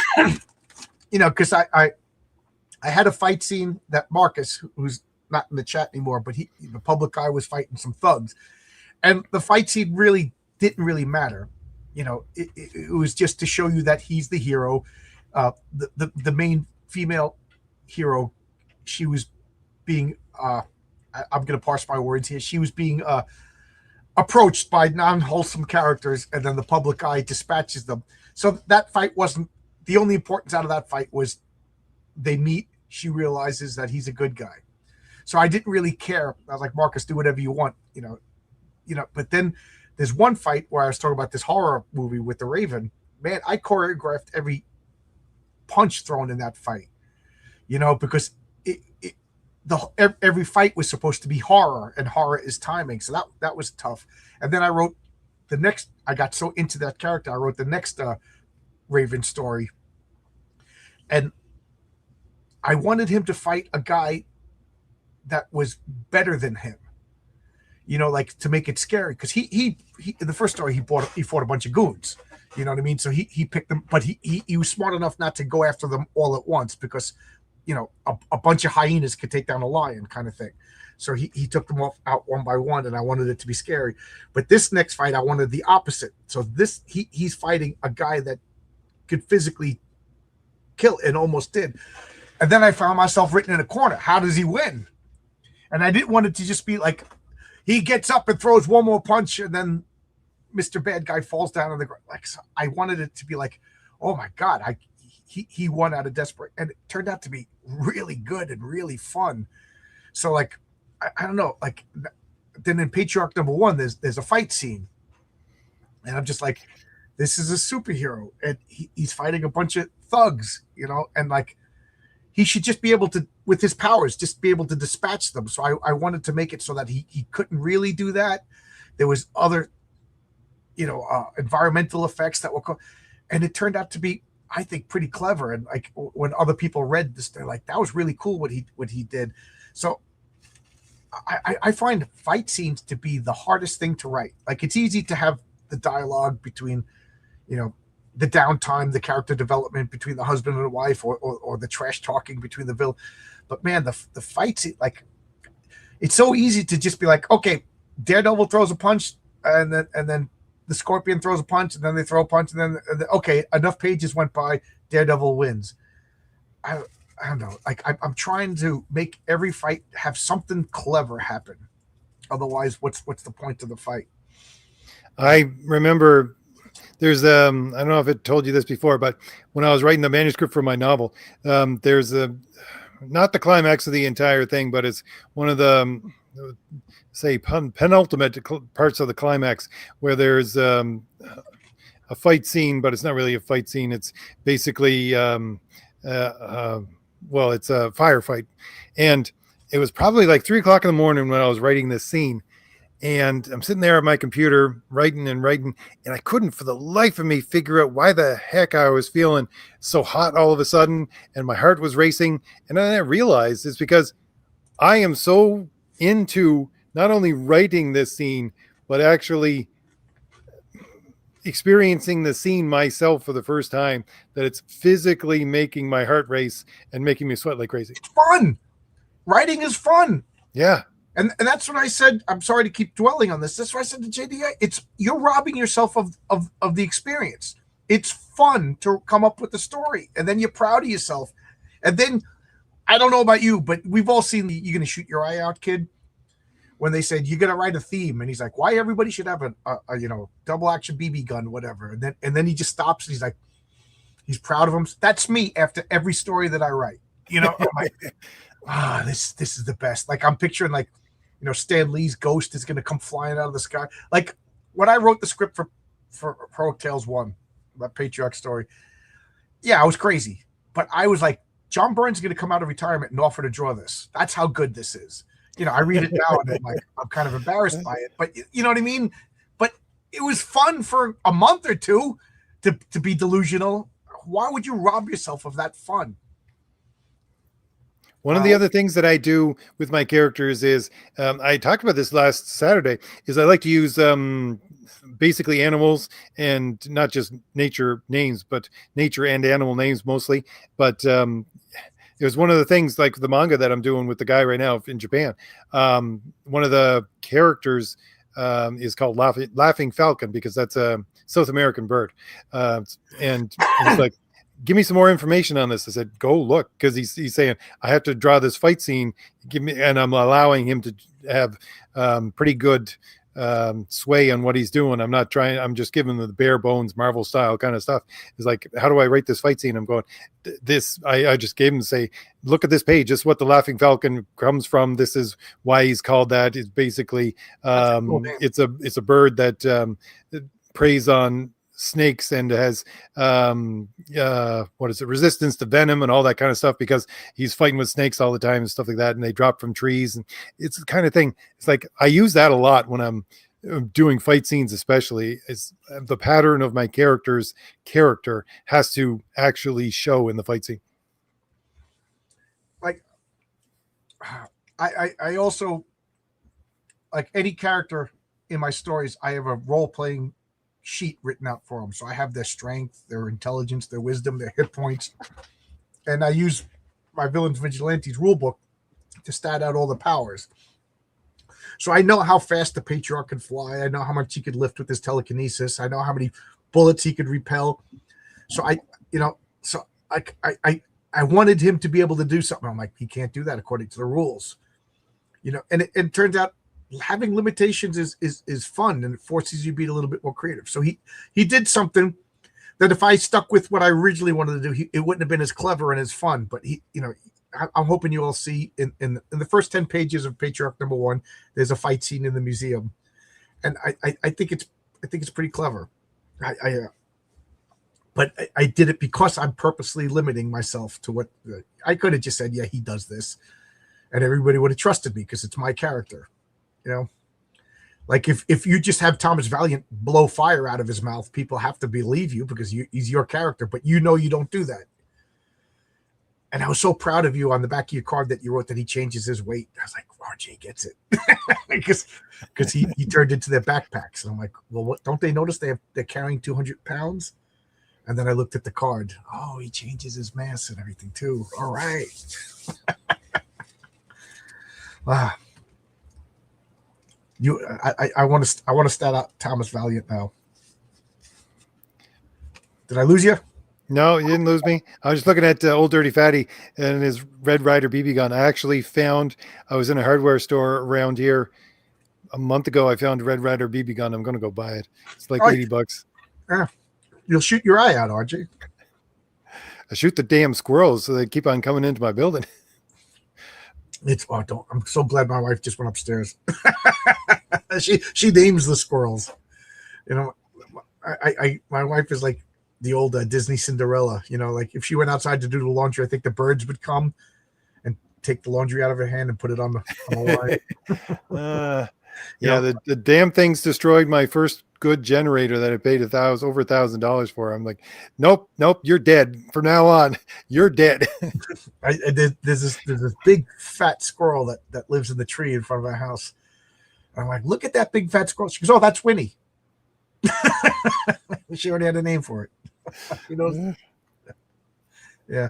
And I'll never forget what my friend, his father had a farm, and we were all just sitting around drinking one night when my friend's girlfriend just goes, yeah, damn squirrels. I just had to shoot 3 squirrels that were getting into, and we were all horrified.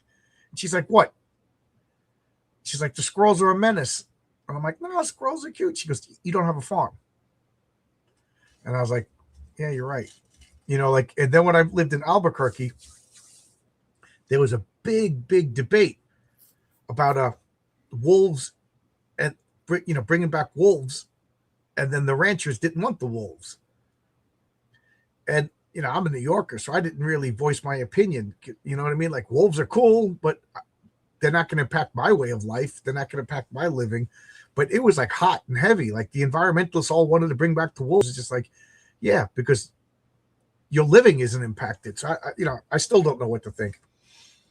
Yeah, it reminds me. There was back in the 90s, they were doing that in Africa. They were saying, "Oh, we have to reintroduce lions into this part of Africa because they don't live here anymore." The people who live there are like, "No, you don't live here. Right? I don't want lions here anymore." Right. And it's funny because I had that argument. These rhinos, they're going extinct. And I'm just like, I said, yeah, that's easy for you to say here, living in New York. You live in New York. Rhinos don't affect your life. I said, but somewhere in Africa, there's a substance farmer that needs his vegetables to survive, and the rhinos are destroying his farm, so he's killing the rhinos. It's like, yeah, but that's wrong. That's wrong to you because it doesn't impact your way of life. Your children aren't going to starve. But this guy is direct. That's the person we need to talk to. We want other people to change their behaviors because we like this. I said, that's the way liberals think. Other people should pay more taxes. Immigrants should live in other people's neighborhoods. I wish I had the beck and call of those Martha Vineyard people when they dropped off the busloads of illegal aliens in Martha's Vineyard. Man, they had the Coast Guard there in 20 minutes, but ship them to somebody else's neighborhood, not my neighborhood, not in my backyard. Yeah, you don't have a dog to chase away the animals? No, I don't have a dog. If I had a dog, he would die. I'm so neglectful. Wow. Is just the thing is that I'm not the biggest animal person unless we grew up in the country and we always had dogs, but our dogs, they would take them away from us today the way that we treated them, because our dog was never allowed in the house. It's like maybe he'd be allowed in the garage when it gets minus 30, but that's about it. If I had a dog, he'd be like laying in the bed between me and my wife. You know, and, come on, Poochie. Oh, he's got the sniffles. I'd be wiping his nose. I want a big dog, but I got to build a fence because Muslims live next door, and they would probably do something bad to my dog. And if I do get a dog, I'm naming him like Ham or Bacon. Make it doubly offensive. So Danny Grigo wants to know, in your opinion, at which point does a reinvention of an already established character become just a skin suit? For example, Batman and the Absolute Batman.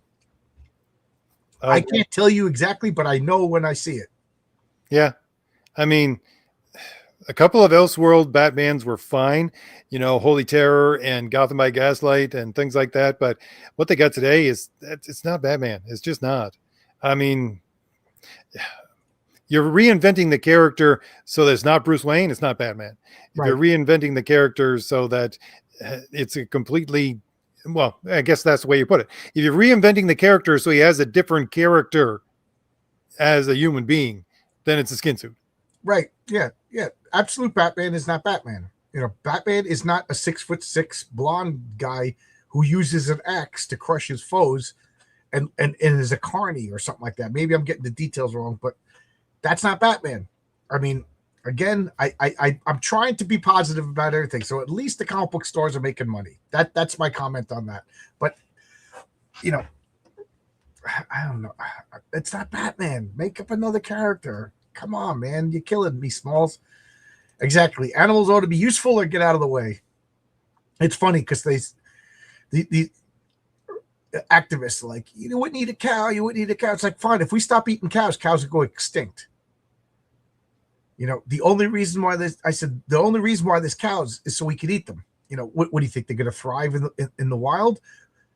We let a couple of cows go. They're going to get killed, eaten off. And then with it, 20, 30 years, there's no more cows. They're extinct because you animal lovers don't want us to eat cows. So what is it? There's billions of them right now, or they're extinct because you don't want us to eat them.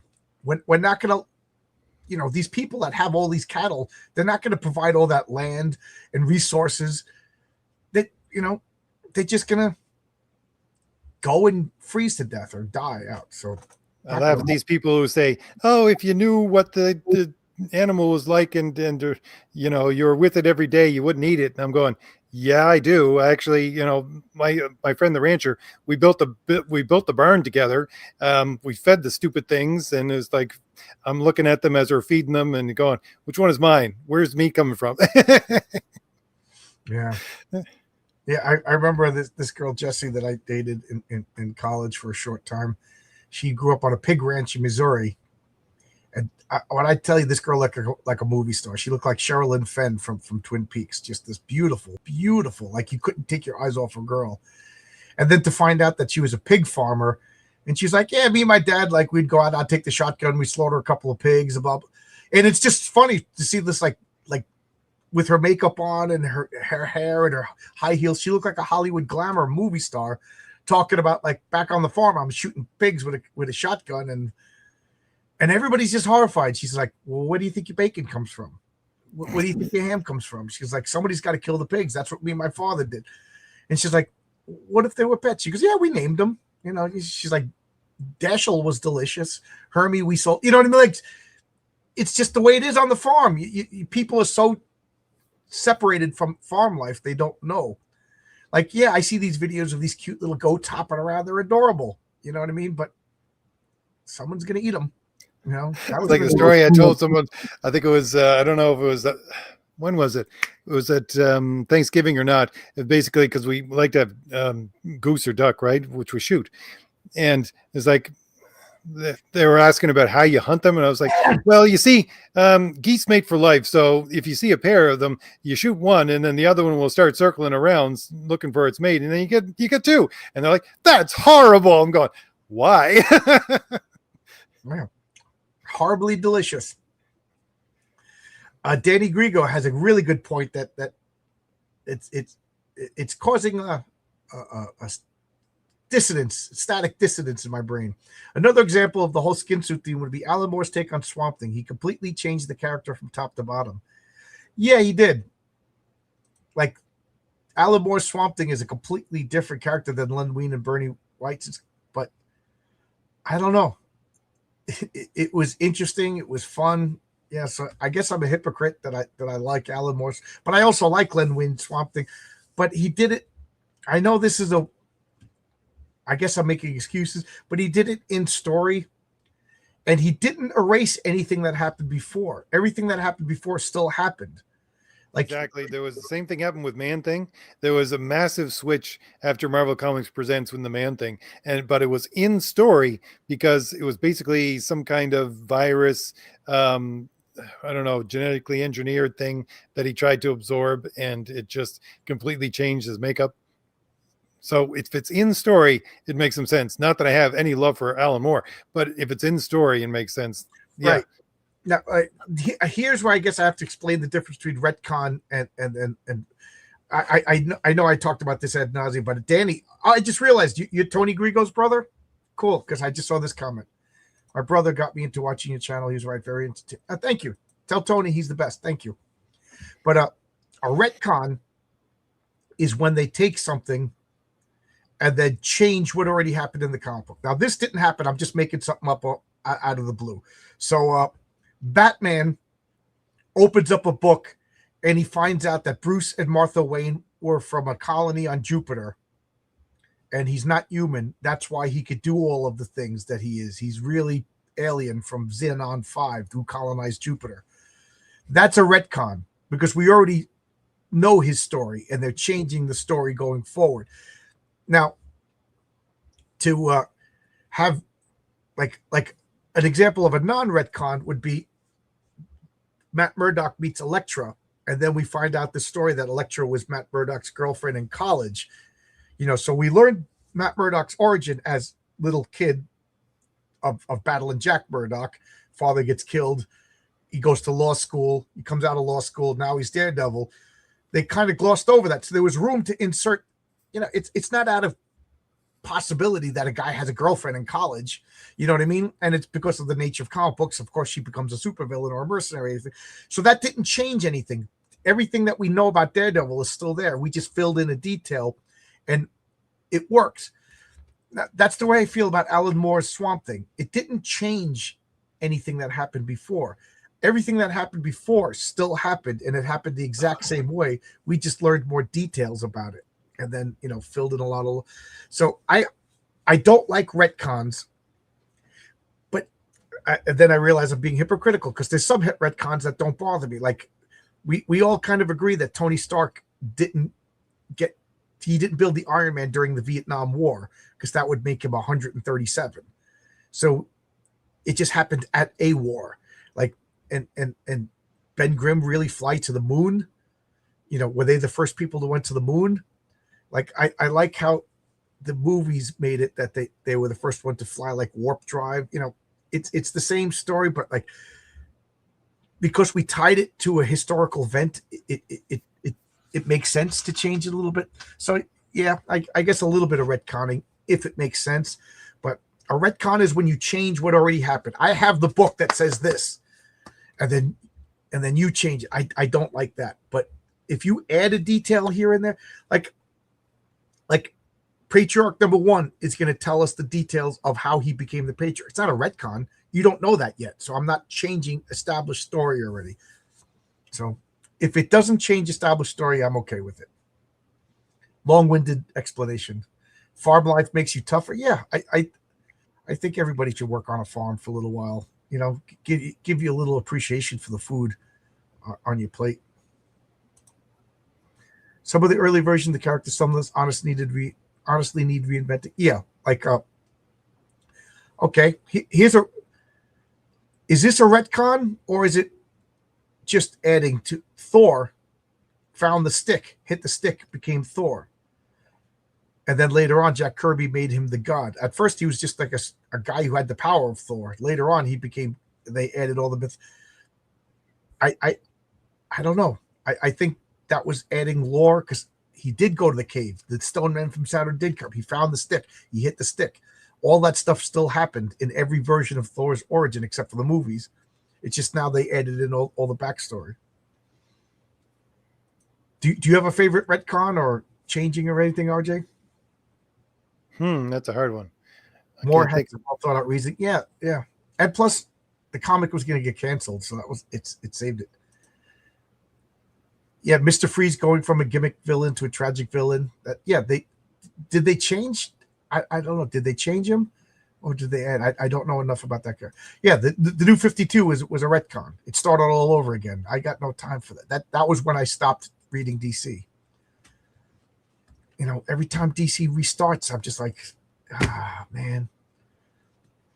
I know Marvel does soft reboots, but they don't do it as in your face as DC does.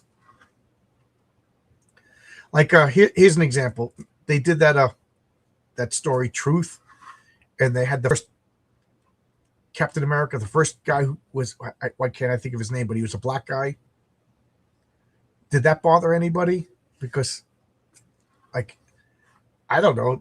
To me, that doesn't change Steve Rogers' origin. I mean, it bothered me in the fact that, the first Captain America was a black guy. Yeah. But, like, I could see them testing the super soldier serum on a few people, but, like, they only tested it once and it made Steve Rogers. Like, I don't know. Like, that it kind of makes sense that there would be, like, a couple of prototypes before that one.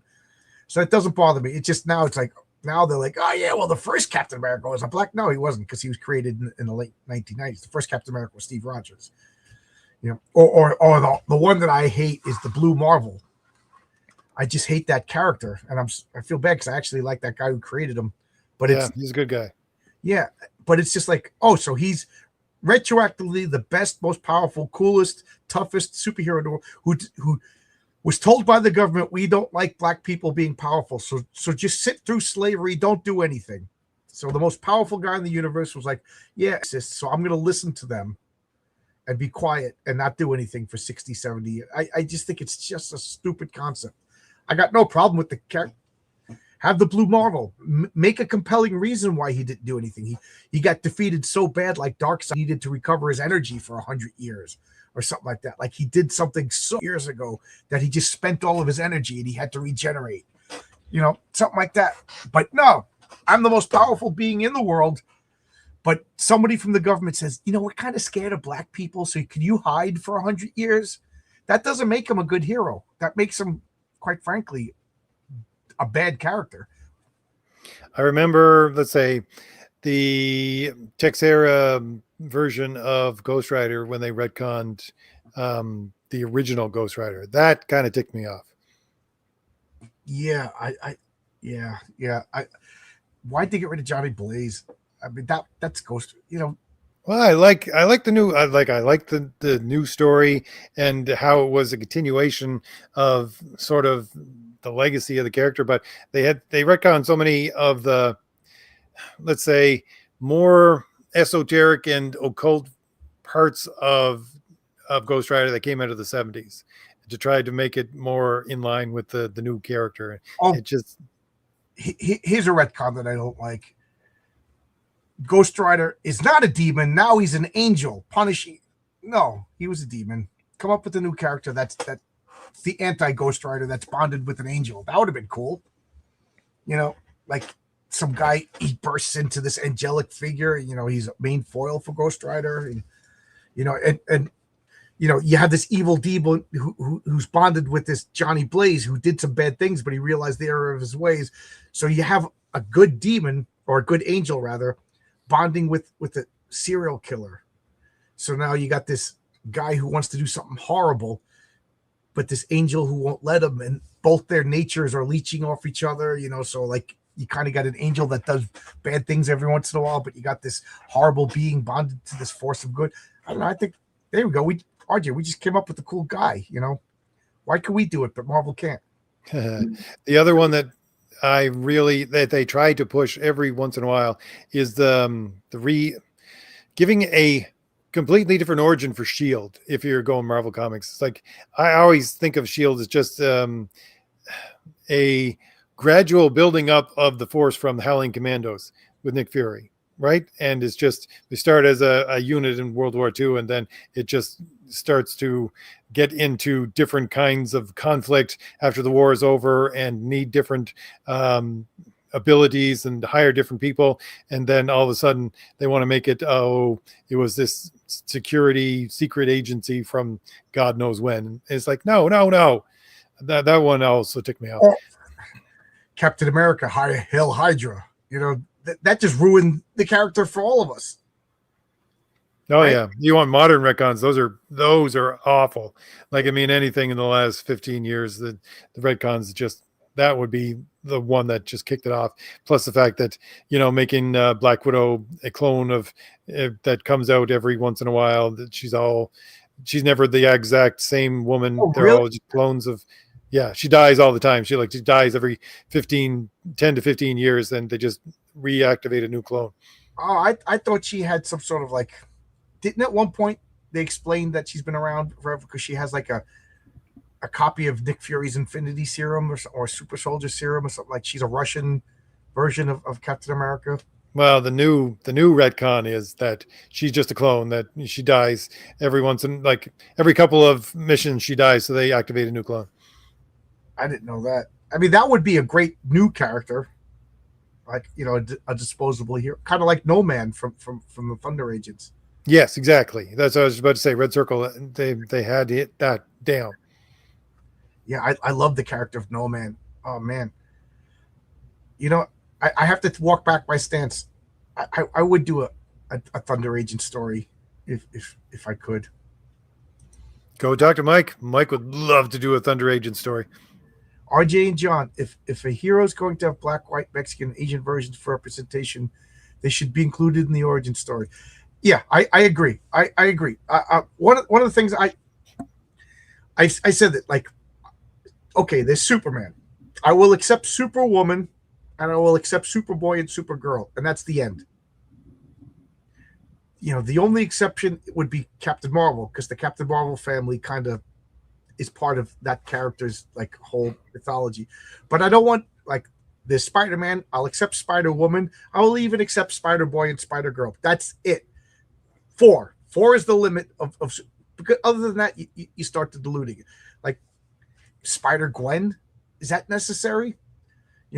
Come up with a different, if her name is Ghost Spider, only call her Ghost Spider, and to tie her to Peter Parker, I don't know, you could have different types, you could have a tarantula, you could have a wolf spider, you could have this spider, you could have that spider, but they're not Spider-Man, and I just feel like it just dilutes the character. Now they have the Captain's America. You got the homeless guy with the garbage can, you got the gay hobo, you got the, come on, enough's enough. And I know that they did it in the 50s with every country had their own Batman. There was the Mexican Batman, but I don't know. In the 50s doesn't necessarily work now. I don't know. I sound like we used to think of it as idiotic that there was a Kid Flash, because it was basically, he gets hit by the exact same lightning bolt with the exact same chemicals that splash on him, and he becomes the Flash just like his uncle. Right. It's like that's ridiculous, but we lived with it. But when you start doing it over and over and over again, they got bit by radioactive spiders, so did this person, so did that person, so did this person. It's right. No, just you live in a world where there's mutants, for crying out loud. That's supposed to take out, you need an origin story. Why the heck are you even just having to redo the exact same origin story over and over again? It makes no sense. I don't like the idea of mutants. I do like that they kind of tied this mutation into the Kree. So all the mutants, it came down to some genetic twisting from the Celestials and the Kree and everything like that. But like Stan Lee said, it was just lazy to come up with. He was tired of coming up with origins, so he just made mutants, and then it just got to be too crazy. But at the same time, if you could get superpowers from a radioactive spider, wouldn't Peter Parker keep that a secret? Because don't you think like the Russians or the government would be irradiating spiders and like forcing them to bite people, and then like 99 out of 100 of them would be like cancerous mutated spider freaks that die, So I always wonder, does the average person know how Spider-Man got his powers? And if they don't know how he got his powers, why don't they assume he's a mutant and hate him? Maybe that's why. I really like the way they did it for DC, and they've completely forgot about it, and just no one ever referenced it ever again. But the whole invasion storyline was the fact that all human beings have a metagene. It just needs a trigger, and it's a different trigger for every different person, and it interacts with your biology, and therefore everybody gets different powers if it is ever triggered. And to me, that was like, okay, that makes sense. Right. That was DC before they did the New 52, the metagene. I thought that was really clever. I like that too. Every human being has the potential for mutation. Just most people don't unlock it. There you go. It's perfect. So when what's his name fell into the nuclear reactor, he became Firestorm. When that bomb detonated underneath Captain Atom, he became Captain Atom because it activated the. I like, there was a comic called The Elementals. The premise of that comic was, in order to become a super being, you had to die. So people didn't want to become super beings, because not everybody who died came back, and this one guy figured out like the circumstances to create super beings. So he basically murdered like 1,400 something people, and 12 of them came back with powers, because he knew, of course, but he became like a cult leader, and he basically got like a mass suicide, you know what I mean? And created a super team. I thought that was brilliant. And it also keeps like, nobody's going to volunteer for that program. You know what I mean? So like maybe the Russians will capture and force people to do it, but then when they come back with superpowers, they may not be loyal to you. Yeah, I could see communist China doing that and then making the hero that destroys communist China. But that's why I struggle with superhero origins in my world. Like, you'll see in Patriarch #1, he has two origins: the real origin and the origin the government tells people, because the government doesn't want people copying these powers. What if the Bill Gates type guy finds out the Patriarch's origin, and then he dedicates his fortune into making his own loyal super team and overthrowing the government, or destroying the world economics because one guy has the power to turn lead into gold? You know what I mean? Like, you can't let people know how to make superpowers. If it was just as simple as irradiating a spider and then getting bit by it, you don't think Bill Gates or Elon Musk or Bezos, that guy wants to live forever? I don't trust that guy. He's making rocket ships to get out of here. Or replicate the Fantastic Four powers. So I know we talk. I don't want to spoil, but I know stuff about your world too. But in my world, is to get powers, and if everybody knew the main way to get powers, there would be and of course most people become villains. I'd say like for every 5,000 people with powers, only one of them has the right stuff to resist temptation and be a hero. I'm sure not everybody, but most people, they're a hero for a little while until they realize, I could use this mind control to get that Twinkie. Oh, okay. And then it just becomes a slippery slope to like, you're doing horrible things to people. And then next thing you know, you're a tyrant, especially mind control. That's definitely an evil guy's power. If you got mind control, it's only a matter of time before you're a bad guy. There was a really good, not to go too far off this side, but there was a really good anime. I'm not sure if it was a manga, but it was basically set in the future and everybody had powers, and they had the slave class of rat men. Anyways, they go back at some point to the origin of it, is where scientists unlock the ability for people to have psychic abilities. And what happens was these people with psychic abilities just start to slaughter people and and make their own societies. And what actually happens within the storyline is they build their own society, and the Ratmen are actually the human beings that didn't evolve powers. They just deform them into the slave class. And so everybody who has powers live in these tiny little Japanese villages and things like that in the future. It's like, it's a really dark picture of what people would do when they actually develop superpowers. Zach Ted says, I think a lot of people today would use powers to become YouTube streamers.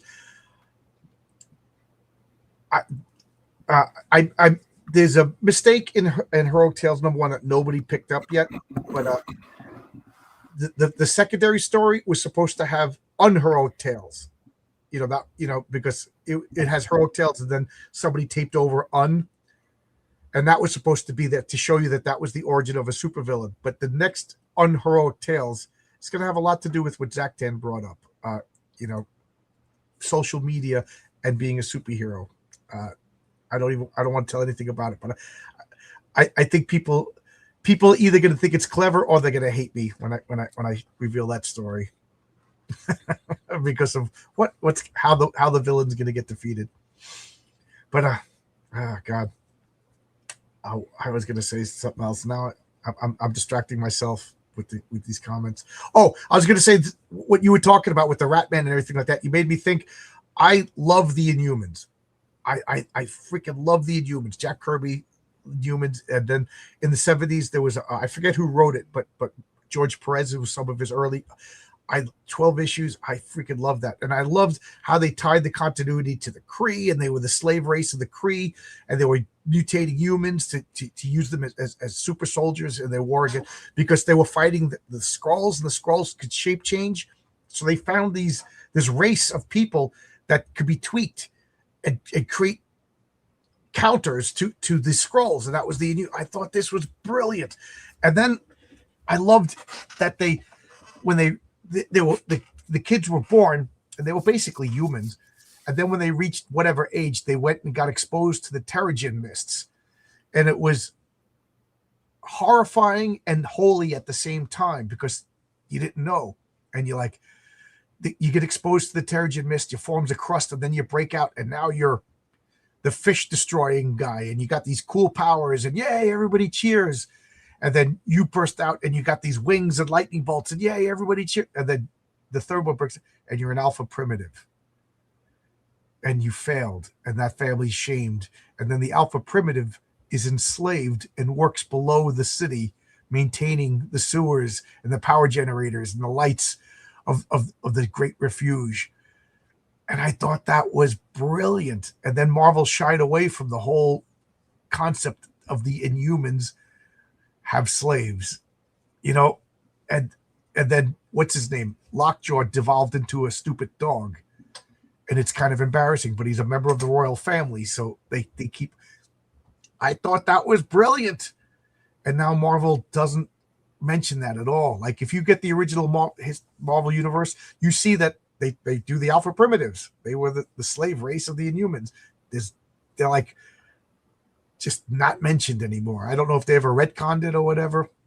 I think they said that when Talon went to the moon, the alpha primitives stayed and formed their own society, and that's how they dealt with it, which is kind of cool, I guess. But do you know what I'm talking about? Yeah. Yeah, I loved all that. It made the Inhumans flawed. They don't have to be perfect. It could be kind of a bad guy. I don't know. They're a different culture. How dare you judge them?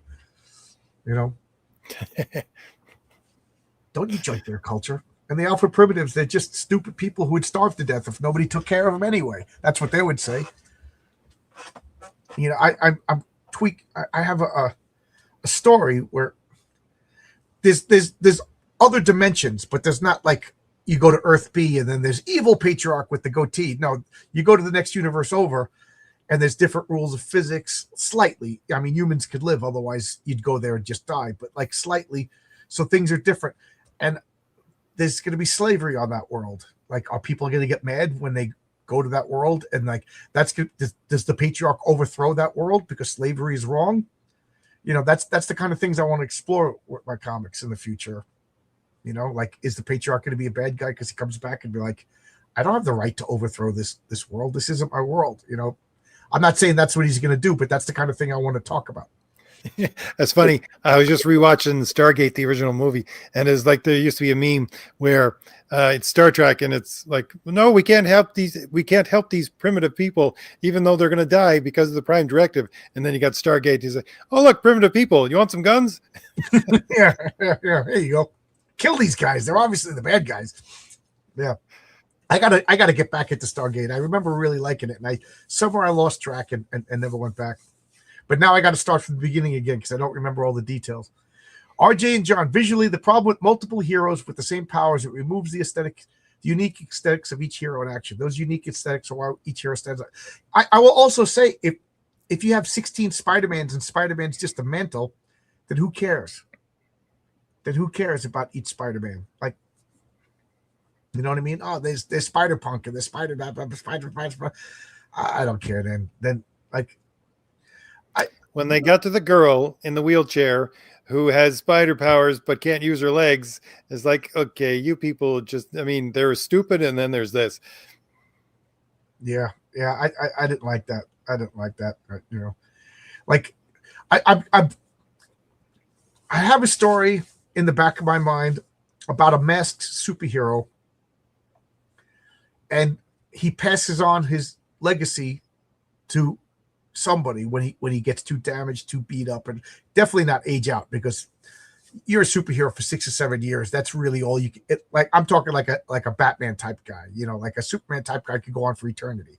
Well, like the Phantom, the perfect example, or Batman, or the Punisher. But the guy has to wear a mask, or the Dread Pirate Roberts. Sooner or later, he's going to pass the mantle on, and I'm like, I think that kind of it works in that way, that it is a mantle, But like, I like, if you're the guy who got the Flash, you got hit by lightning and boom, and you're running around, that's like unique. You can't pass that on. That's why, like, Kid Flash, I hated Kid Flash for the longest time. I didn't like him until he became an interesting character in the new Teen Titans with Marv Wolfman. But I always thought it was, like you said, it's ridiculous. The same exact. So what? How do they replicate it again? Did that kid stand there like 1,000 days in a row waiting for that lightning bolt, or the one day that he happened to stand there to replicate? Because he did it to replicate. It wasn't like an accident. He wanted to get the powers of the Flash. And so, like, to me, that would indicate like divine providence. So if I was to take that, there would have to be like some sort of like, and then to me, it would be when Barry Allen died and went back in time and became the Flash. He also did a splinter and said some of his, you know what I mean? But they also destroyed one of the greatest superhero deaths of all time. Barry Allen should never have come back. That death was so epic and perfect. Agreed. The Alpha Primitives were exact clones of each other with no genitals, so I don't know what kind of society. Maybe they changed it, but I remember, like, when they went through the Terrigen process, like 1 out of 100 would become an Alpha Primitive. So maybe they had no genitals, but they weren't clones. They were like some sort of defect turned them into like into an Alpha Primitive. But again, who knows? These people don't know. Maybe they changed it. Maybe I'm misremembering. But that's what I think, Danny. And what would they do with the new Alpha Primitives? That would be the question. What, do they just euthanize them? I'm sure the leftists in the audience are like, "Oh, we just euthanize them." Oh, yeah, that's the nice thing to do, right? Oh, this is kind of funny. We go to another dimension to end their slavery, but then a different dimension. That is kind of funny. So, guys, we found out over here in Dimension X they got slaves. We got to go over there. So we go to Dimension X, but then Dimension M shows up. We can't let you interfere with Dimension X. And it's like different versions of this. That's kind of funny. I kind of like that in a bizarre kind of. I would never do it, but it's kind of funny. We can't let you. Your dimension has it. We are higher on the scale, and we understand that we must let each world evolve on their own. Because if we end their problems, then we just create other problems. Man must overcome their own problems. That's how we became what we are, and you're just enabling. I don't know. That's a fun story. I am just riffing on it right now. I love my chat. I think we have the best chat in all of comics, RJ. Yeah. Oh my God, I really got to go to bed. It's almost 11. I got to wake up at 4. I could talk all night. Anything? John's going to get superpowers tomorrow, working in the rain and electrocuting himself. Yeah, my superpower is going to be called 90% bond burns on my body and a cast. I'll become Dark Man tomorrow. Yeah, I gotta go. I gotta go to work. Yeah, tomorrow's Thursday. I always hate Thursdays because it's not Friday. I wake up. It's like, it's not Friday yet. Thursdays always get on my nerves. But anyway, anything you want to say before we go? No, except thank you for everybody for staying for what is almost 4 hours now. This is our longest stream, RJ. Yeah. Yeah, I think it is. Yep. Yeah, this is a lot of fun. We've covered a lot of topics. This is why I don't schedule anything to talk. We started out looking at X-Men pictures, and next thing you know, talking about some heady topic. But I enjoy talking with you. Yeah, it's fun. And thank you guys for listening to two guys just bullshitting for 4 hours. Thank you so much. I can't believe that people are interested in this. It's a lot of fun. I never ever thought when I started my channel, I couldn't even talk. I was so embarrassed. I was whispering into my phone, talking about Marvel Team Up 92. And my friend Paul, who was just like, John, your channel sucks. I can't watch it.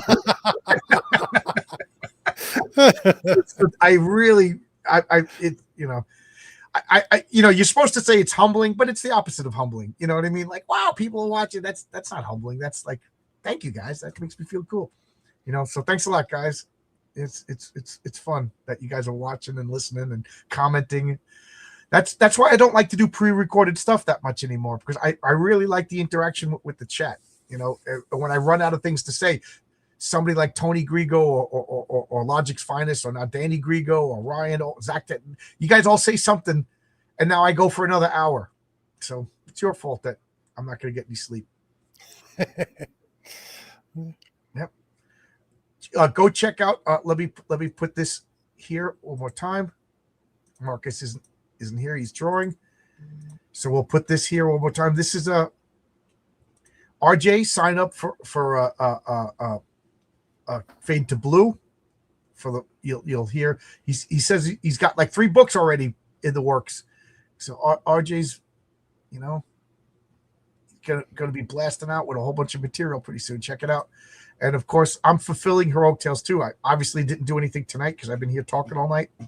But I'm going to go to the post office tomorrow with some more, and I'll be packing away. If I'm not working overtime, I'll be doing all weekend, just packing orders. I got to be done soon. It's been too long. I got to get these all out. But all Canadian orders should be out by Saturday. All right. I just got the new pages, Fade to Blue, and I'm taking a page from John's book. I got the sexy henchwoman in these pages. So can't go wrong with a sexy henchwoman. In issue number 1, we had the redhead, who was the only of the 3 showgirls that actually she said anything. For some reason, people have been asking me about her. Don't worry, you're going to see her again. And oh God, I worry. That's scheduled for Patriarch number 4, the return of Boss Moxie and his showgirls, and it's not going to be anything like you think. It's going to be good. It's going to be good. I can't wait. That's the only problem. Is I wish this comic was coming out a week from now so I could see everybody's reaction. But that's when you're me, RJ. I mean me, Renzo, and Oscar. We can only work so fast. But I'm sure RJ knows exactly what I'm talking about. You just want people to read your comics. Oh, definitely. But bye everybody. Thanks a lot. Now I'm just talking nonsense. Good night everybody. See you later. Bye.